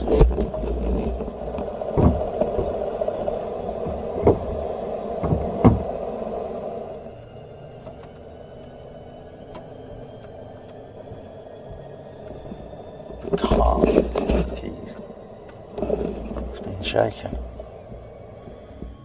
As he starts recording to explain what disturbed him, the eerie sounds return, this time caught on camera. His camper even begins to shake, as though something outside is causing it to move. Frightened to step outside and investigate, Kevin stays inside, hoping it's nothing more than a curious animal. Eventually, after a few more unsettling occurrences, it falls silent once again. Although the night becomes calm, Kevin struggles to get any sleep after the unsettling events, spending the rest of the night on edge, his mind racing with thoughts and questions about what had abruptly woken him. The mystery of that night lingers, leaving Kevin with an unnerving memory he won't soon forget. This clip comes from the YouTube channel The Voice of Sim, which is known for its captivating content, ranging from the latest news and documentaries to intriguing stories about the northeastern Indian state of Sikkim.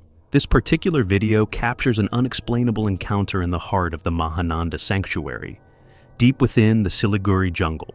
It's August 12th, 2019. Two rangers are on their way to their overnight shift when, as they navigate the dense darkness of the forest, something strange catches their eye.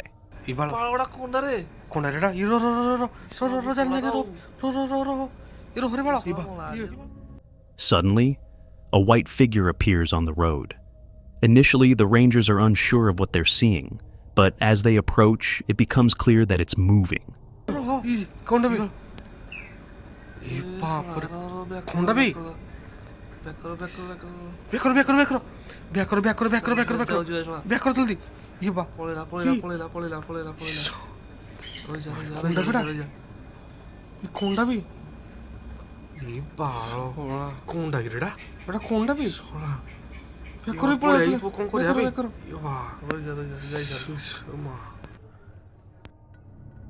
As they slowly pass by, a mix of shock and confusion takes hold as the figure continues walking across the road and vanishes back into the deep forest shadows.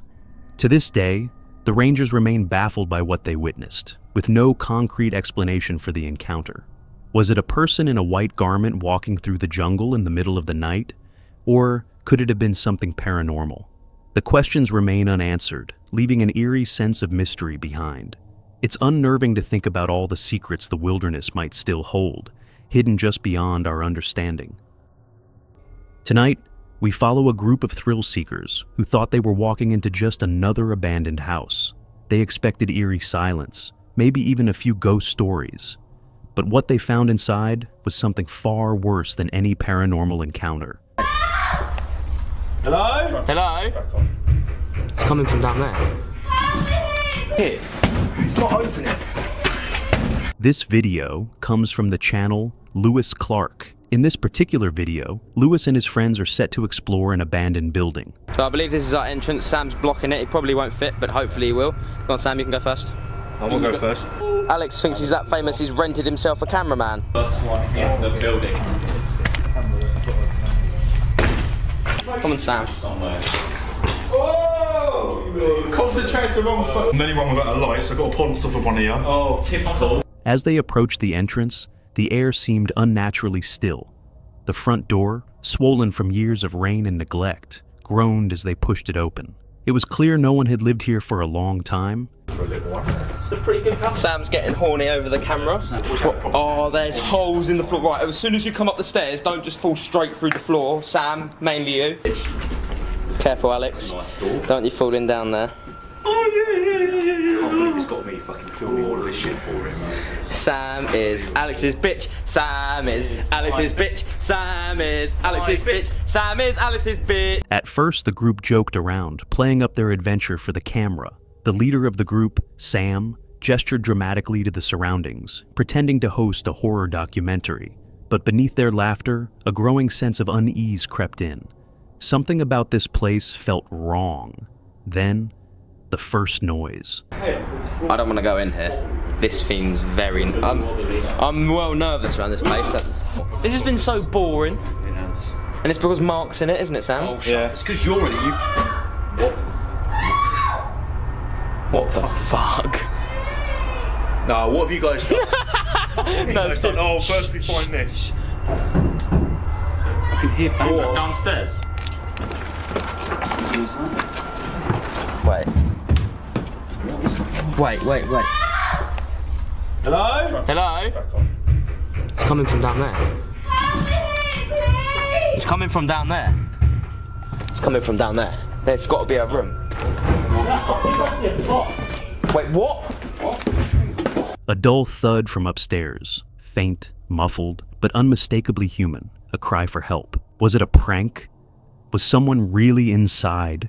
Rushing forward? I told you there was a room in there. It's not a prank, Sam. Swear to God. It's not opening. Kick it. I'm trying. Hold the camera. What's that called? Kick it. It's not opening. It's because the bolts are cross, you muppet. It won't open. Look. Oh, okay. Well, try there. Okay, that was a bit weird. 1 second. Sam, we haven't done anything, I swear to God. Hello? What the fuck? There's a box. Hello? She's crying. Why are you in a box? Hello? Huh? They pressed their ears against the box. A girl's voice, weak, terrified, confirmed their worst fears. Someone took me! Someone's put her in a box. Someone put you in this box? We need to get her out then, Lewis. Right, okay, 1 second. It's got a lock on it. We can... My clothes! He's took your clothes. I've got my clothes on. Okay, give me a second. Have you got a phone? I don't have anything. Is there anything around here we can like... Oh, cool, guys. Is this a joke? No, I swear to God. Serious. What girl have we had the chance to bring here in the car with us and a fucking box? I thought you might come in Come on, before. don't shoot. You honestly think we'd lock someone in a fucking box? And then disappear and come and pick you up an hour and a half away from home and then bring you back. We need to find something. Right, give us a second. We'll see what we can find. Go and find something for box to open the box. Someone had locked her inside. With no time to waste, they scrambled to pry the box open, their adrenaline surging as the girl's muffled pleas grew more desperate. Something worth it. Go and look for some inside. I've got a screwdriver in my fucking bag. Okay, give it here. What is it? Screw it. Bear with. There you go. It may work. Oh, there's fucking... Take the things off. Undo the fucking screws. They're too tight. I think they're too tight. Try and go. Whilst I'm trying to do it, someone go find a crowbar or something. They're too tight. Go and find some sort of crowbar or something.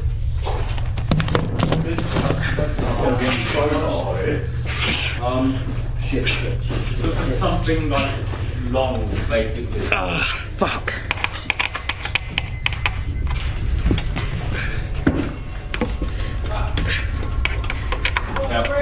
You got some in? Have you got some in?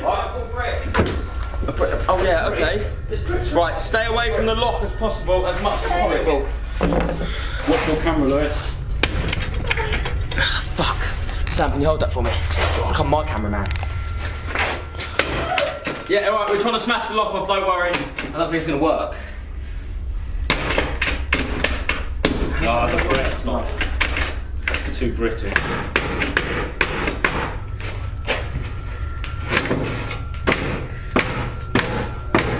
What the fuck? The brick's just chipping away. I know. Go. I don't know what to suggest. Oh shit.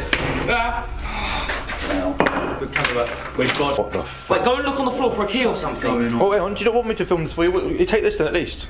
One second. Alex, give me that. Right, you got it? Yeah. No. Key won't be anywhere. Yeah, grab that. What the fuck? Oh, we've got one off. What the fuck? Put some. Give me that one.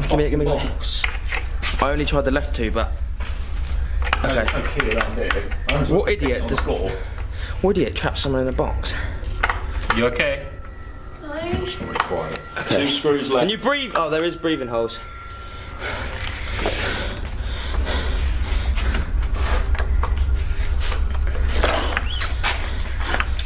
Says fragile. At least they're being a bit respectful. Box isn't fragile, otherwise we would have got it open already. Oh, you might have scuffed. Wait. Are you on your own in the box? Yeah. Okay. We're nearly there, I think.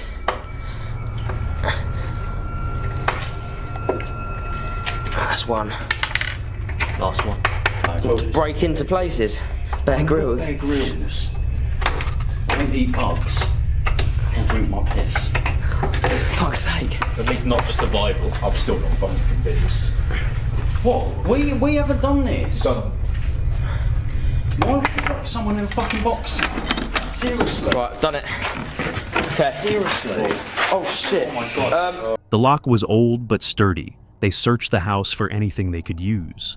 Moments later, as the lid creaked back, revealing the trembling figure inside, the reality of the situation hit them like a wave. The girl, disoriented, shivering, had no belongings, no phone, and no idea how long she had been trapped. Yeah, I've got. You hold that? Yeah. One sec, we'll find some clothes. Pull cameras away. Don't point the cameras at her. Oh yeah. Get some out your bag. Get some out your bag. Turn the cameras off. Let's turn the cameras off. No. Just keep them rolling. Just point it at her.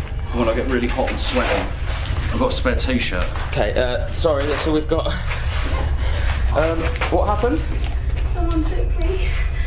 Took you and put you in a box. Yeah. Where are your clothes? Don't film that. Don't film that. Say again. He made me strip and he took him.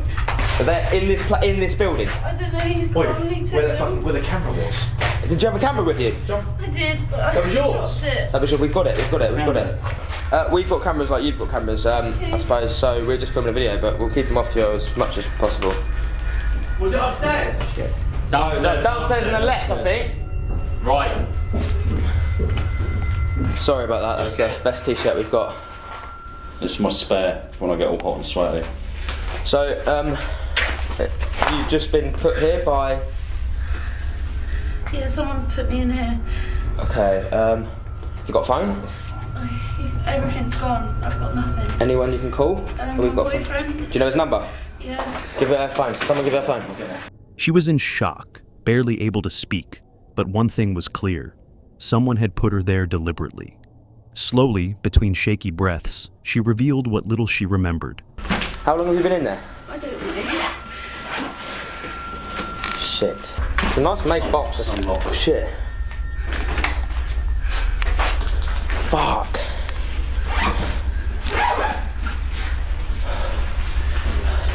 What the fuck does this to someone? Yeah, let's try and keep the cameras ready to respect her a bit, I suppose. Hello. It's Jade. What's up? I've been locked in a box. Can you come help me, please? Box, right? Someone's found me.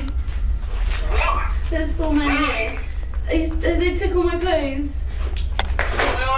I'm at this 4 men took all their place. clothes? Is this some setup or something? No, No, she said there's 4 really? men here. I don't know. They took all my clothes. There's 4 men here, they took all my clothes. Are we getting set up to something? Yeah. Okay. Love you, bye.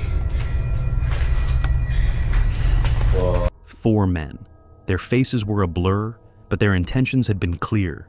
They had taken her belongings, locked her in, and left. But why? And more importantly, had they planned to come back?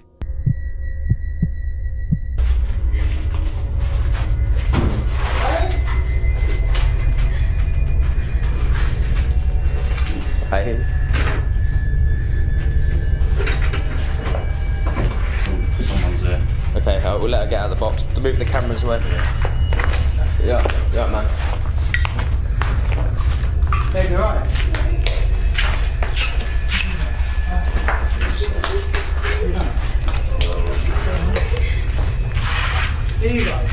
We just found the box. We found someone screaming in a box. Mark, Yeah? what are you doing here, man?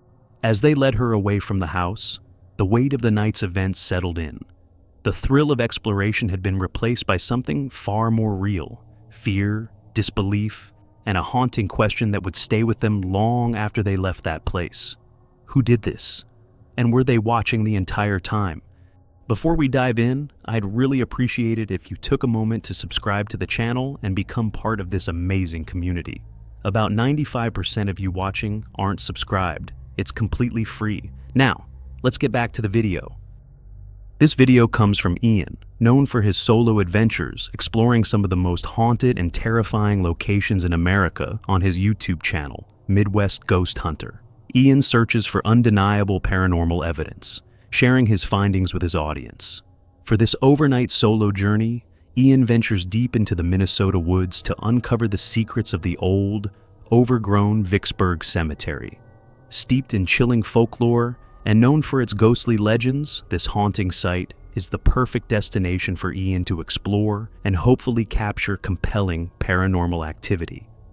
It's May 26th, 2023.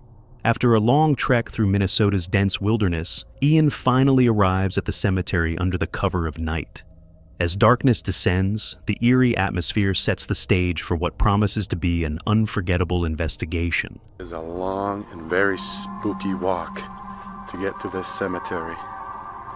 And in a weird way, I love it, but I also hate it. It is a very weird relationship I have with these haunted places, I tell you.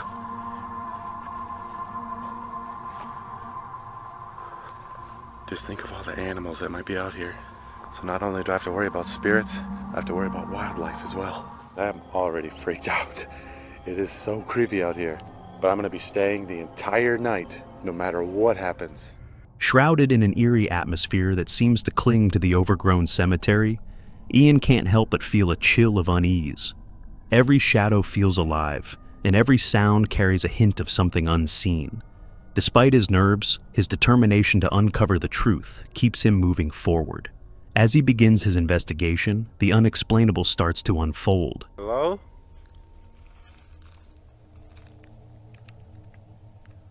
Is there anybody in this cemetery? Could you speak? My name is Ian.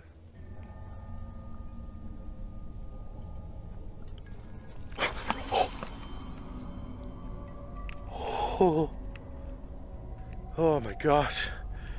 Oh my gosh, that scared me.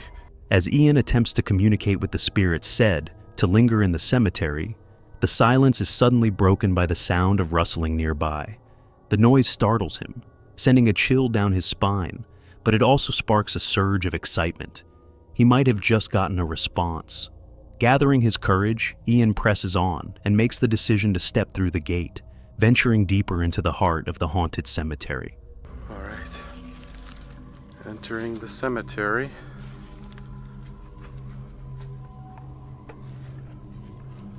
All right, I'm coming over to visit. I hope you don't mind.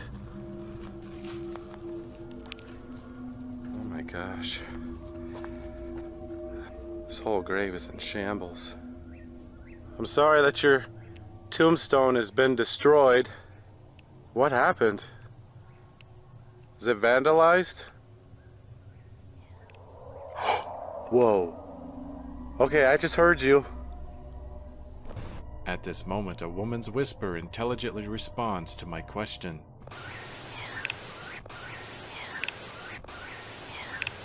Holy crap. I just heard a female whisper on here. Okay, I heard you. Thank you so much for speaking with me.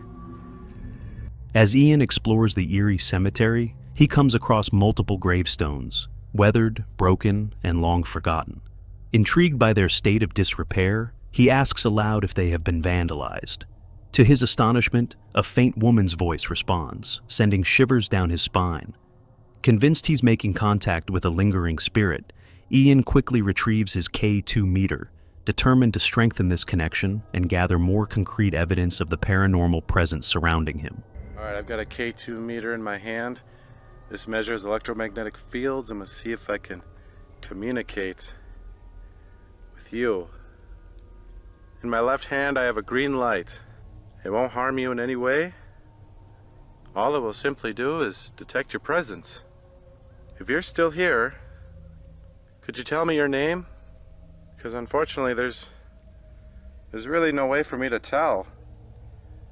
I really don't want to dig around your grave shambles, because I don't want to damage it any further. I'm here with nothing but respect. I'm getting eaten up by mosquitoes right now, but that's okay. It's worth it. If I could just hear your voice one more time. Whoa. Thank you. Oh my gosh. I heard that. I heard you once again. Whoa, you just drained my battery too. Dang, dude. Alright. I'm gonna review this when I get home, and I'll know your message.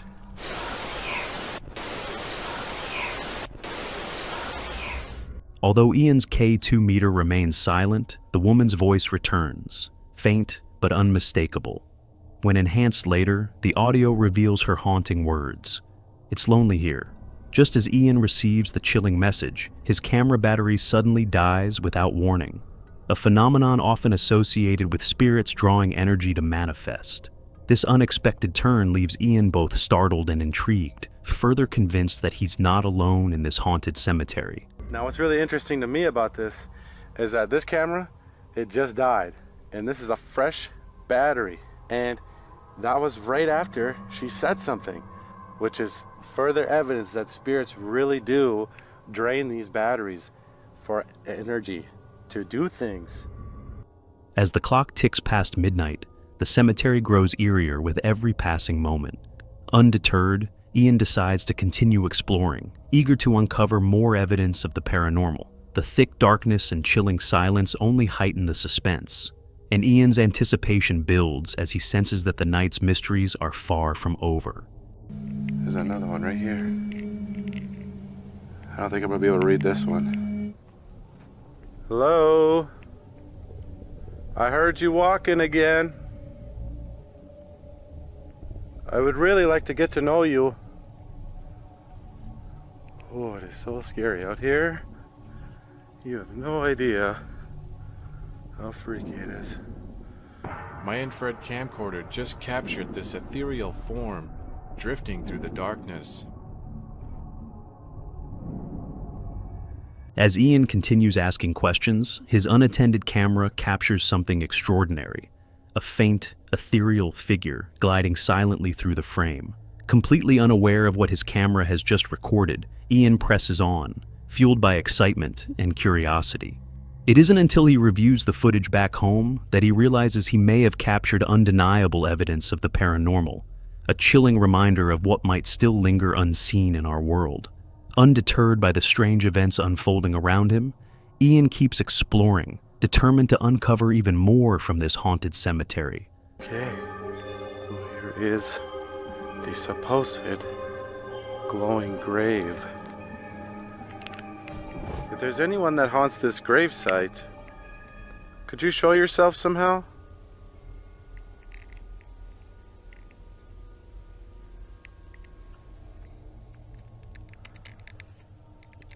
Oh, whoa, whoa! What the hell was that?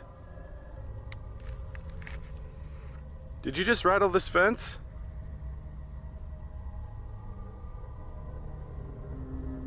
If that was you, and you just rattled this fence, could you do it again?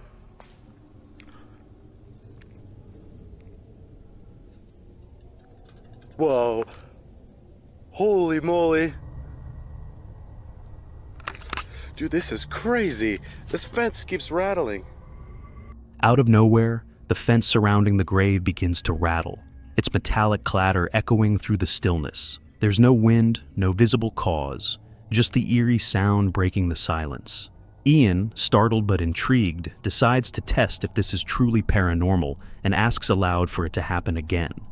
To his amazement, the rattling resumes, a chilling validation that he's not alone in this place.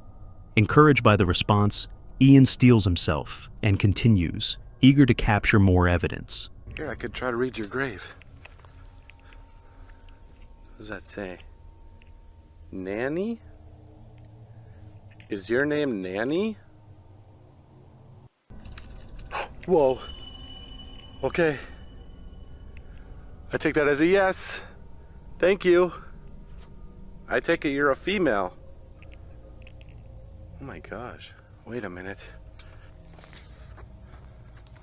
Does that say what I think it says? 5 years old? Oh my god. I'm so sorry. That is so tragic. I'm sorry. Maybe that's why you come off so playful. My name is Ian. After the fence rattles again, Ian discovers that the gravestone belongs to a child who tragically passed away at just 5 years old. A wave of sadness washes over him as he reflects on the short life memorialized here. Struck by the possibility that he may be communicating with this young spirit, Ian shifts his questions to be more compassionate, hoping to offer comfort while uncovering more about her story. The atmosphere grows heavier as he continues, determined to understand the connection. And I'd just like to be your friend. Is there anybody else that's buried here? Whoa, I just heard your voice. Could you say it once more? Dude, oh my god, I just heard you again! As Ian continues his questioning, he is suddenly met with a soft, distant voice, clear yet faint, saying the name Ida. At first, Ian doesn't fully comprehend what he heard, but as he checks the gravestone again, he realizes its significance. Definitely heard an I. I definitely heard an I.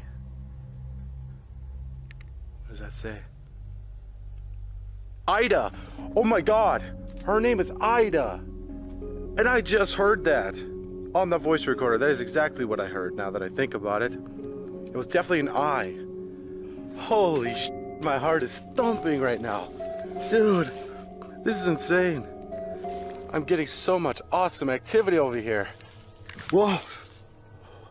Whoa. Oh my god, those are moving. Ian's heart races as he discovers the grave he is standing by wasn't just the resting place of one child, but two. Feeling a wave of sadness and curiosity, he reflects on the discovery, and just as he does, he hears something moving behind him. Without any wind, the plants around the grave begin to stir, swaying unnaturally. Determined to capture more evidence, Ian quickly grabs his camera and starts snapping photos of the eerie scene. Would you like your picture taken? Pose for the photo.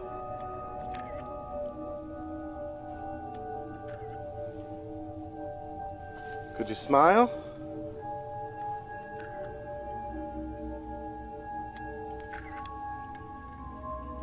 All right, I'm gonna count to 3, okay? And I want you to pose for this photo. 1, 2, 3. If you look at this photo closely, there appears to be two misty little girls staring into the camera from the gravesite. In the photo taken afterwards, they are completely gone. I was already under the belief that Nanny and Ida's ghosts were in my presence. I now have photographic proof to back it up. At first, the photos seem normal, nothing out of the ordinary, but as Ian reviews the images, one photo stops him cold. If you look closely, two misty little figures are seen standing together, their translucent forms clearly visible behind the fence. Ian's pulse quickens as he compares the next photo, taken just moments later, and the figures are completely gone, leaving no trace. Ian decides to give it one more try. With his camera still rolling and his nerves buzzing, he attempts to get any final sign from the spirits lingering in the cemetery. Nanny, Ida, are you still here with me? I was just having so much fun with you earlier, and I'd be sad to see you go, and I don't really know how much longer I could stay here.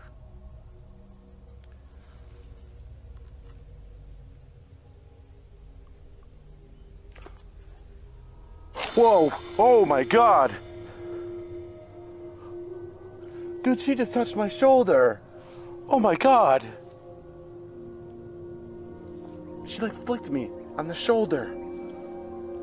Although there's no way to prove that I was touched by a spirit, I did manage to capture this orb just before it happens. You can clearly tell that this orb is inside of the fence as it floats towards me. As Ian continues to seek any final signs, something unexpected happens. Out of nowhere, he feels a distinct sensation, a cold touch on his shoulder. His heart races, and although he can't quite prove what he felt, he later reviews the footage and is stunned to see a misty shadow glide towards him just before the touch occurred, leaving him with yet another piece of evidence of the paranormal. After this unsettling encounter, the air in the cemetery grows still. No more sounds, no more movement. The sun begins to rise in the distance, and the birds slowly start to sing, signaling the end of another restless night. Ian, completely overwhelmed by the events of the night, but satisfied with the incredible evidence he has captured, knows it is time to head home. The experience leaves him with a deeper understanding that the world beyond the living may be much more complex than we realize. With all the strange activity he documented that night, it seems more certain than ever that there is a mystery in the world of the dead, and the line between the living and the departed is thinner than we may think. As Ian makes his way back, he can't help but reflect on the unknown forces that might still be out there, waiting to be discovered, and with that, Ian closes another chapter in his haunting adventures.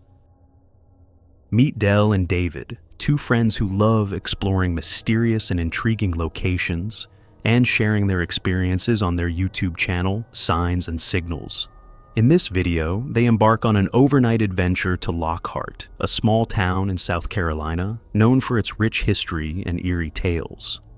Among the most famous stories is that of the Lady in White, a spirit said to wander through the town at night. With curiosity and a sense of adventure, Dell and David set out to uncover the truth behind these chilling rumors. It's October 30th, 2023. Dell and David arrive in Lockhart late at night. While their excitement is palpable, the unsettling atmosphere of the town quickly puts them on edge. As they venture deeper, the eerie silence only adds to the tension.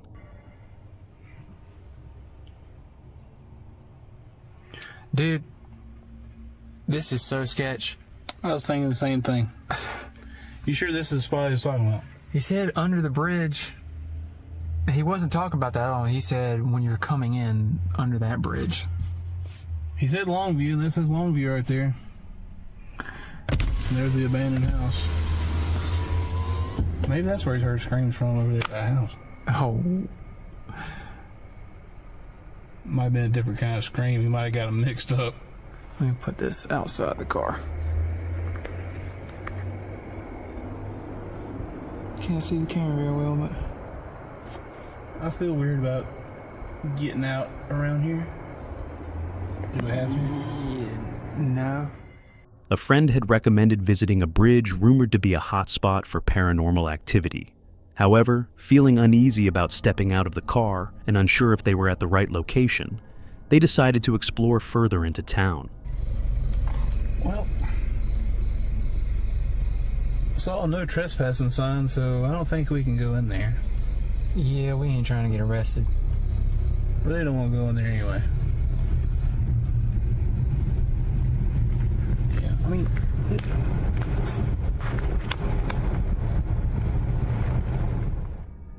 After driving a few more blocks, Del and David head to a quieter, less populated area. This spot has a reputation for being a center of paranormal sightings, with numerous reports of the so-called Lady in White wandering the area at night. Intrigued, they set up their Ouija board, hoping to make contact and uncover more about the mysterious spirit. Bug's crawling. Yeah, I know there's like one that keeps on messing with my leg. Here it comes. I swear, dude, I keep thinking somebody pulling down here. Not really too afraid of ghosts and demons as much as I am people, right, Dave? I know. David's been held at gunpoint before. We ain't talking about that.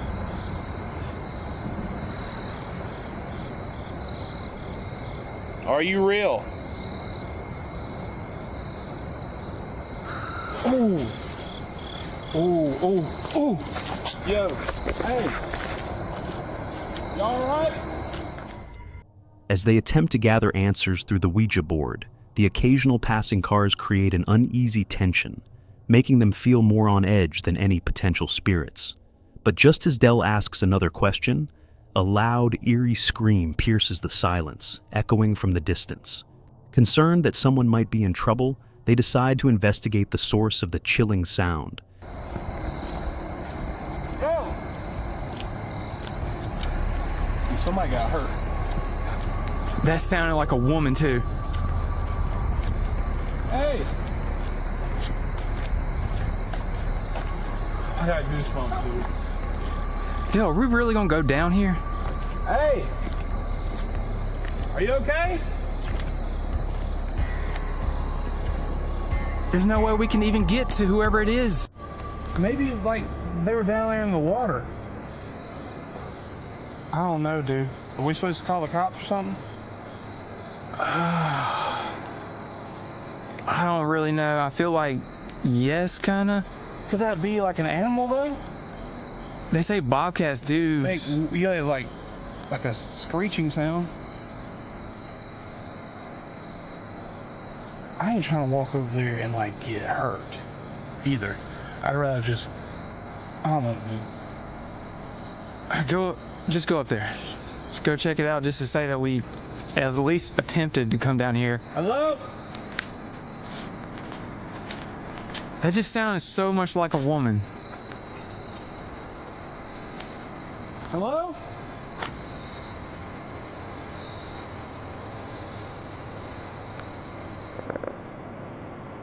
Can't see. I'm a dumbass. I'm looking through that gate instead of holding it up. Hey! You okay? After calling out several times, hoping for a response from whoever screamed, they are met with nothing but silence.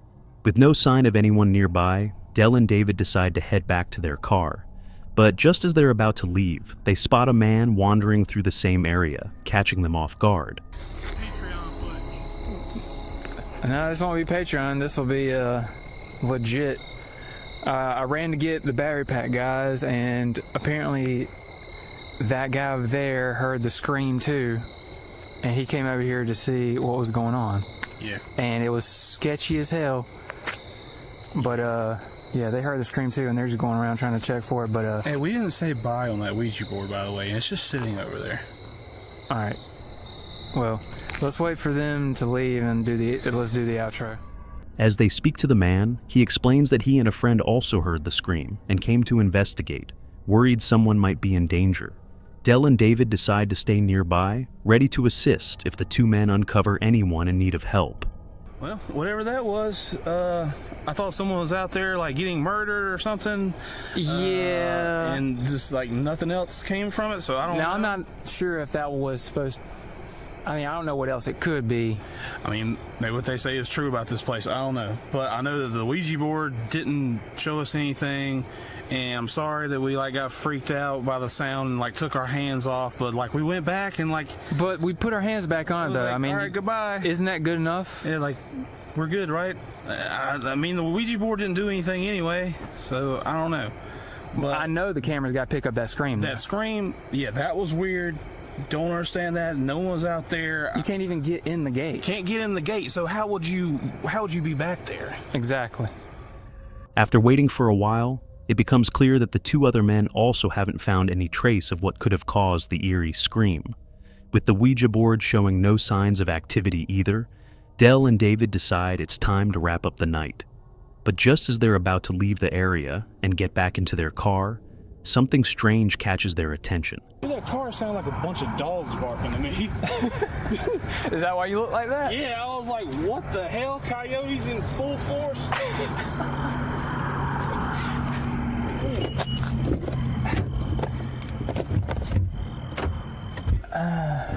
I mean, still, you just don't want to mess with it. I mean, yeah, it's weird, but I mean, we'll try it at other places. Maybe they just don't do that here. I don't know. Maybe the spirit didn't want to do that. Instead, she wanted to scream at us for whatever reason.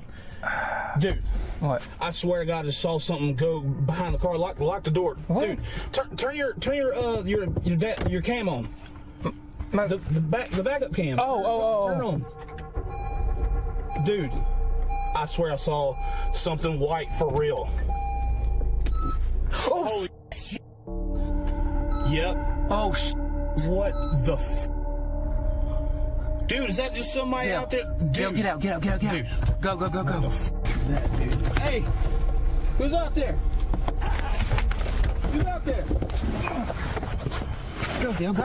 Go. As they prepare to leave, Del suddenly notices something white moving in the car's back window. Intrigued and uneasy, they quickly check the backup camera, and there it is, a distinct all-white figure moving along the road behind them. Without hesitation, they step out of the car to investigate, wondering if this could be the mysterious woman they heard earlier that evening. There he is. Like, I can't tell, like he was over here, right? It's hard to tell from the backup camera. I think it was over here. The trail right here. Well, it looked like it was over here. Hey!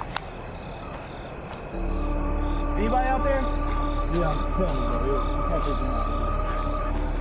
Dude, I'm gonna trip and bust my ass on this.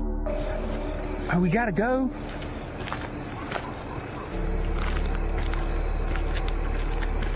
Oh, you gonna kill me? Hey! Oh God, I almost fell. Fine. I'll go first. Go.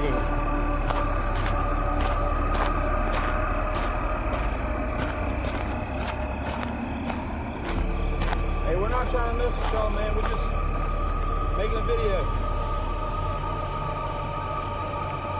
I don't see anything. But don't need help.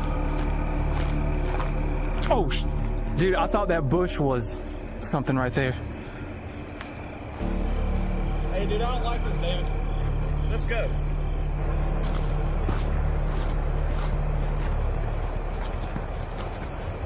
On the camera, man, I swear it looked like it was over there. Well, it's hard to tell because there's a wide lens on the back of the car. Hello?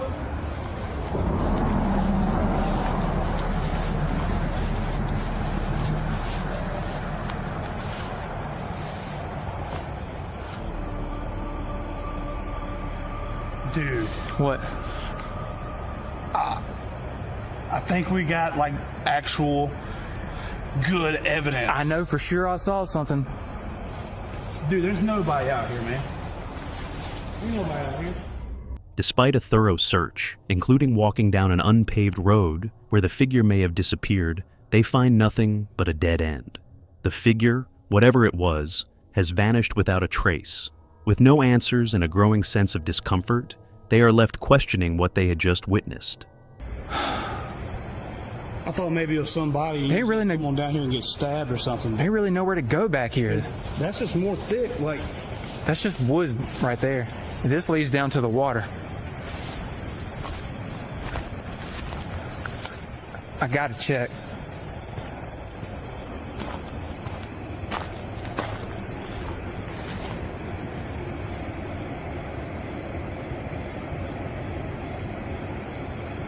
I wish you would have got that on that camera instead of that little backup camera. I know, dude. Well, how could we know?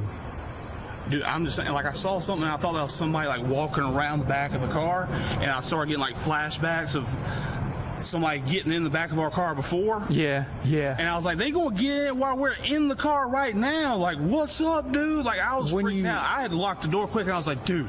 When you saw it, what'd you see? You saw it in the rear view? I saw it in the rear view mirror. I was just sitting there, and we were talking, and I was just kind of glancing over. I just like, just a quick little going behind the car, just walked around the car, just white, just.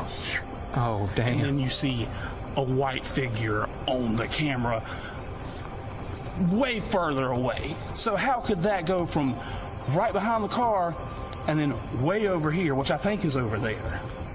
It looks like it's up there on the camera to me. But it's so hard to tell on that. But either way, we still got it though. Hell yeah. I have to go back and look at it, but I know I saw something and I had the camera pointed at it. I know y'all gonna like that, dude, because that is awesome. Like, that's, we gotta send that in the Travel Channel or something. Yeah, that one's really good. That needs to be documented and just... Dell and David become convinced that what they encountered was none other than the spirit of the lady in white from the local legends. With no trace of any living person and the unmistakable figure they had seen through the car's camera, the evidence felt undeniable. They left the town both shaken and thrilled by the extraordinary footage they had captured that night. The upcoming clip is from the Brazilian YouTube channel where Luca and Eerie delve into the mysteries that blur the line between the living and the dead. They explore horror legends and spend nights in haunted, abandoned places, embracing every eerie encounter with their large audience. In this particular video, Luca, Eerie, and some friends venture deep into a forest known for being the habitat of the Corop. According to Brazilian folklore, the Corop is a creature with bright red or fiery hair, resembling either a man or a dwarf, and is characterized by its backward-facing feet, which confuse those trying to track it. Often associated with demonic forces, this entity is said to roam the Brazilian rainforest, punishing poachers and hunters who take more than necessary, especially those who harm animals caring for their young. While the legend varies by region, one thing is certain: the Corop is not to be taken lightly. Nonetheless, this was enough motivation for the group to spend the night in the forest, hoping to catch a glimpse of this elusive creature. It's May 10th, 2024. After setting up camp and enjoying some time around the fire, the group is ready to begin their investigation. Armed with cameras and a mix of excitement and nervousness, they step away from the warmth of their campfire and into the cold, silent darkness of the woods. Demorou, vamos pra lá então, Yuri? Bora lá, mano. Bora lá. Lá na rampinha mesmo? Vamos subir, vamos ver se a gente encontra ele de novo, mano. Bora. Qualquer coisa vocês passam rádio, viu, mano? Sim, pode deixar.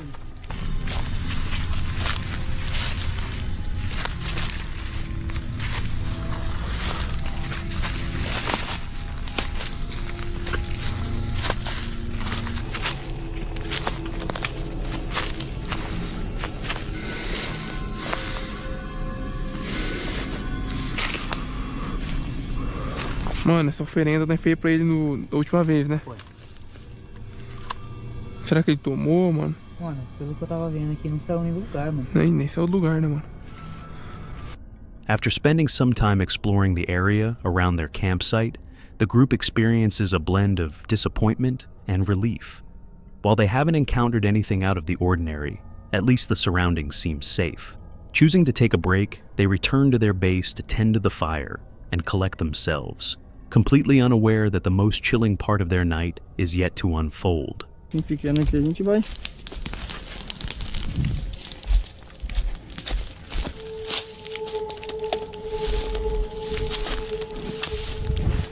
Mano, será que os tiros que o Lucas deu acertou ele, mano?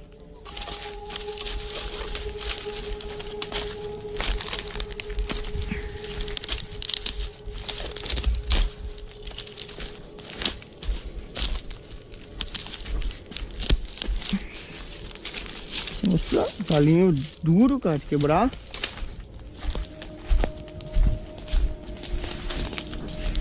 Despite their attempts to dismiss it, the feeling of something lurking in the shadows intensifies. The crackling fire provides little comfort as a sense of unease settles over the group. Determined to clear their minds and ensure nothing is amiss, they decide to venture back into the woods. This time, however, they do not return empty-handed. They come face to face with exactly what they were searching for. Nossa, mano, começou a lanterna ficar ruim. Segue, tenta seguir, ainda, mano. Nossa, mano. Que é isso aí, mano? Que é isso aí, velho? A lanterna, mano. É a lanterna, mano. A gente não quer fazer nada. Que é isso aí, mano?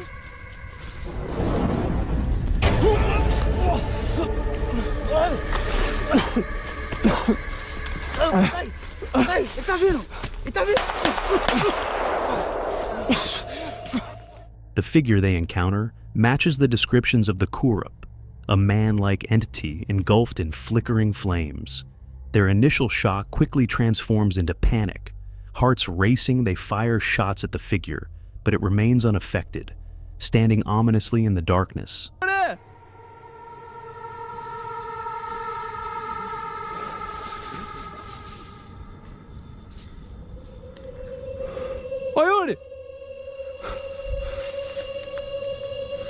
Then, just as suddenly as it appeared, the figure vanishes, leaving the group in complete disarray. In the ensuing chaos, they become separated in the pitch-black forest, their frantic movements only heightening the confusion. Luca calls out, his voice piercing the silence, but there is no response. Panic sets in as they desperately search for one another. With no other option, they retreat to camp, hoping to regroup and make sense of what just transpired. O que aconteceu, mano? Nossa, mano do céu, você não acredita que aconteceu? Mano, o que aquele fogarão, velho? Olha lá, mano. É o Curupira. Ele bateu no chão, mano. Ele correu em direção pra cá, assim, ó. E o Curupira, você não viu? Ele foi atrás. Ô, galera, tá na escuta aí, tá na escuta? Fala, onde você tá, mano? Eu segui ele aqui, mano. Eu consegui ver pra onde ele vem, mano.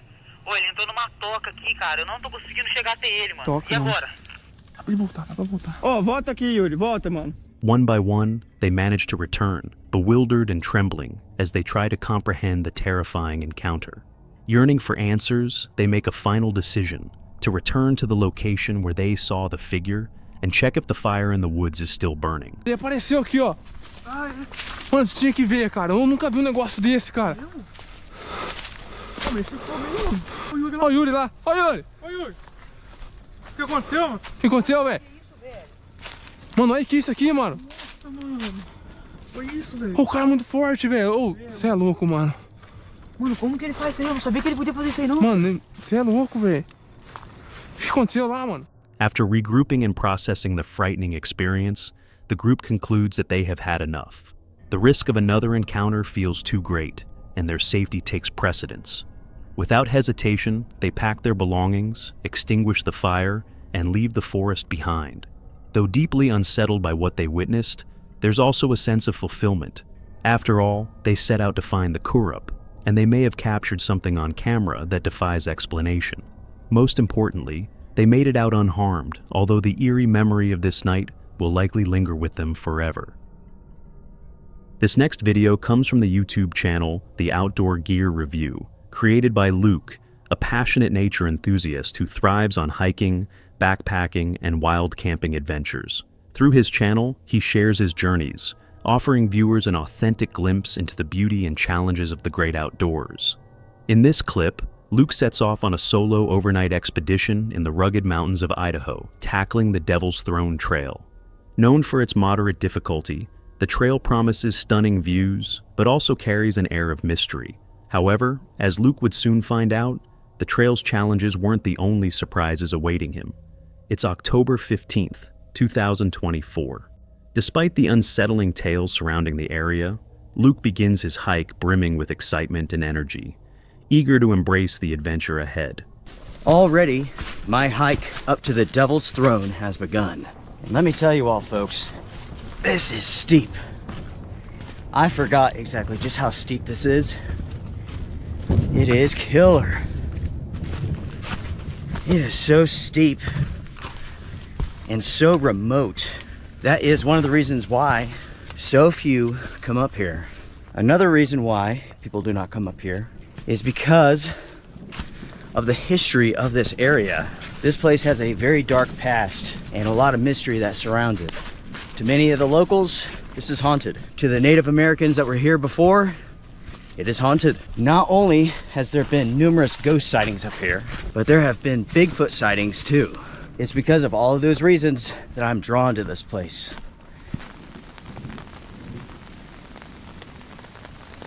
It's raining, folks. It just started. Right now it's really light, but it's going to get heavier. Much, much heavier.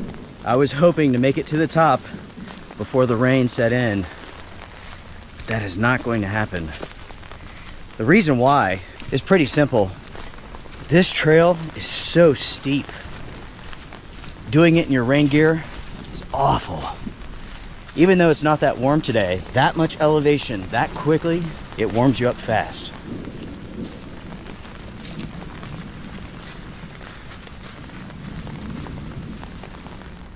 As Luke continues his hike toward the mountain summit, the weather begins to shift, with rain clouds rolling in and droplets starting to fall. Undeterred, he keeps a positive mindset and pushes forward. However, as the rain intensifies and the trail becomes a bit more challenging, a strange, unfamiliar sound suddenly pierces through the steady rhythm of the storm, stopping Luke in his tracks.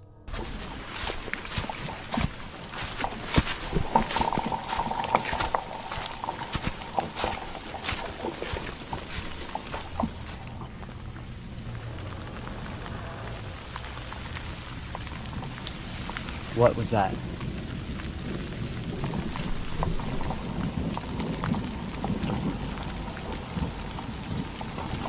I don't know. The Devil's Throne, everyone. It continues to impress with oddities. Oh, man. Although he can't identify its source, he brushes it off with a laugh and continues, unaware of the unsettling turn his adventure is about to take.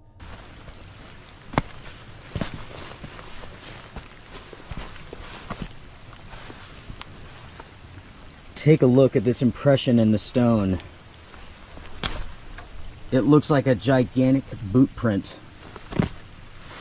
Right now, folks, we are on top of the Devil's Throne.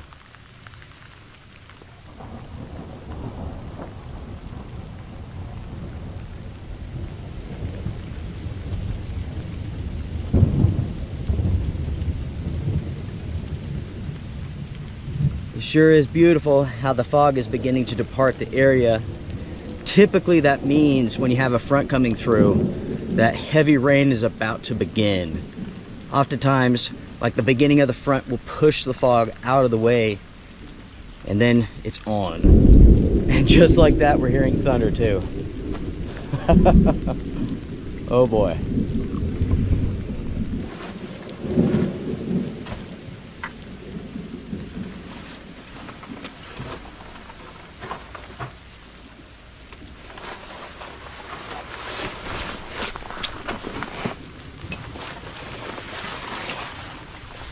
Luke finally reaches the summit of the Devil's Throne, his determination paying off despite the worsening weather. As he navigates the rugged terrain atop the mountain, he stumbles upon something peculiar, a massive footprint etched into the stone, its size and presence raising more questions than answers. Intrigued but unsettled, Luke takes a moment to examine the bizarre discovery. With the rain intensifying and the wind picking up, he decides to seek refuge under a cluster of overhanging rocks. There, he sets up his gear to brew some coffee and enjoy a well-deserved dinner, hoping to recharge before deciding his next move.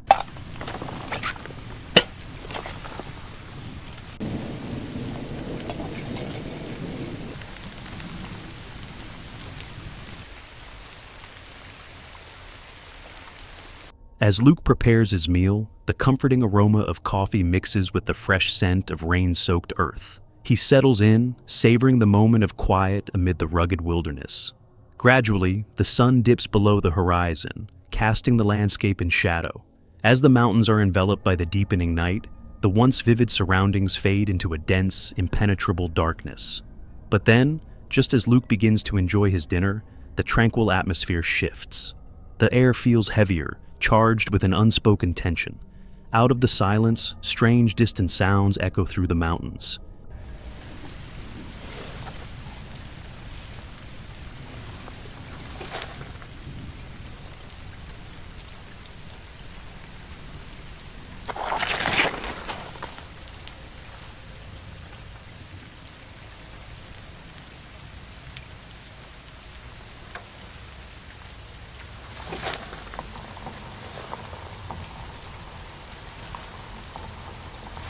What on earth was that? I wonder if the camera picked that up.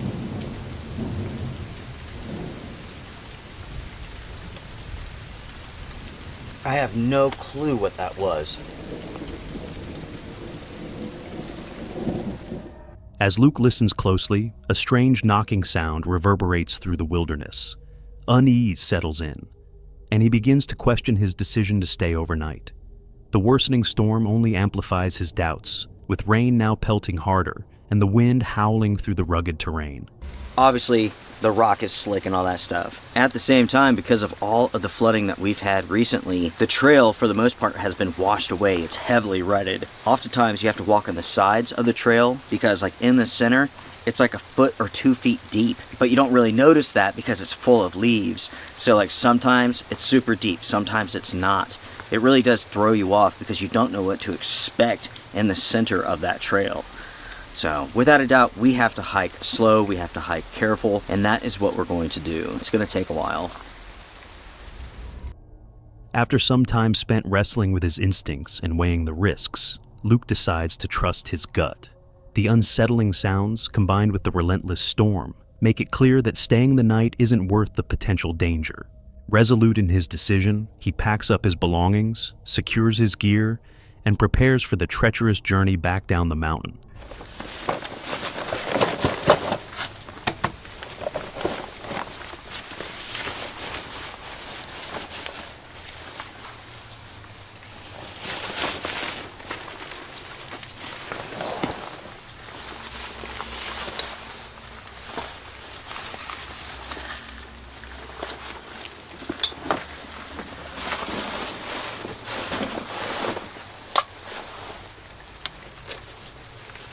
I am ready to go. The hike is going to be slow, it's going to be wet, and I'm sure it's going to be interesting. Let's go, folks. With darkness blanketing the wilderness and rain pouring in relentless sheets, the trail becomes a shadowy maze of slick rocks and tangled roots. Every step must be taken with care as Luke begins his cautious descent into the unknown, hoping his decision to leave was the right one. Very slick, folks. Very, very slick.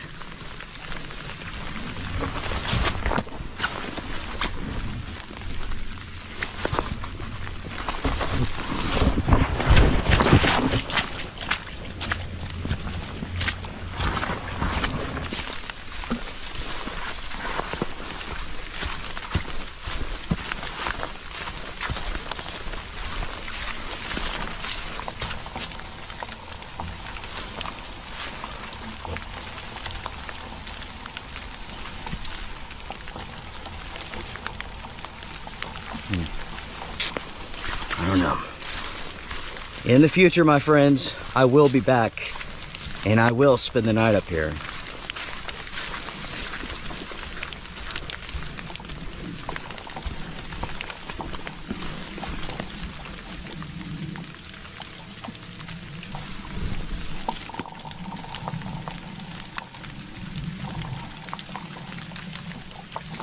That noise that I heard up at the Devil's Throne, I just heard it again.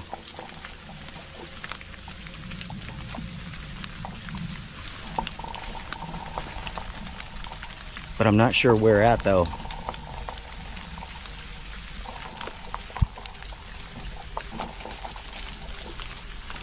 As Luke navigates his way back to civilization, the dense, dark wilderness seems alive with strange, unexplainable sounds that echo through the mountains. Each noise heightens his unease, yet he presses on, determined to safely reach the end of the trail. Finally, Luke emerges from the wilderness, relieved to have made it down without encountering any tangible dangers. Yet, The mysterious sounds he heard during his descent linger in his mind, filling him with both questions and curiosity. Though shaken, he can't help but feel an eagerness to one day return when the weather is kinder, to unravel the mysteries that still seem to whisper through the mountains. If Luke hadn't followed his gut, this night could have taken an even more disturbing turn. From strange figures in the distance to things that simply defy explanation, these spine-chilling moments serve as a reminder that some mysteries of the wilderness are best left unsolved. If these unsettling stories made you think twice about your next camping trip, you're not alone. Don't forget to like, comment, and subscribe for more real-life horror tales and bizarre encounters from the unknown. And remember, sometimes the scariest things aren't what you see, but what's watching you from the dark. Stay safe out there.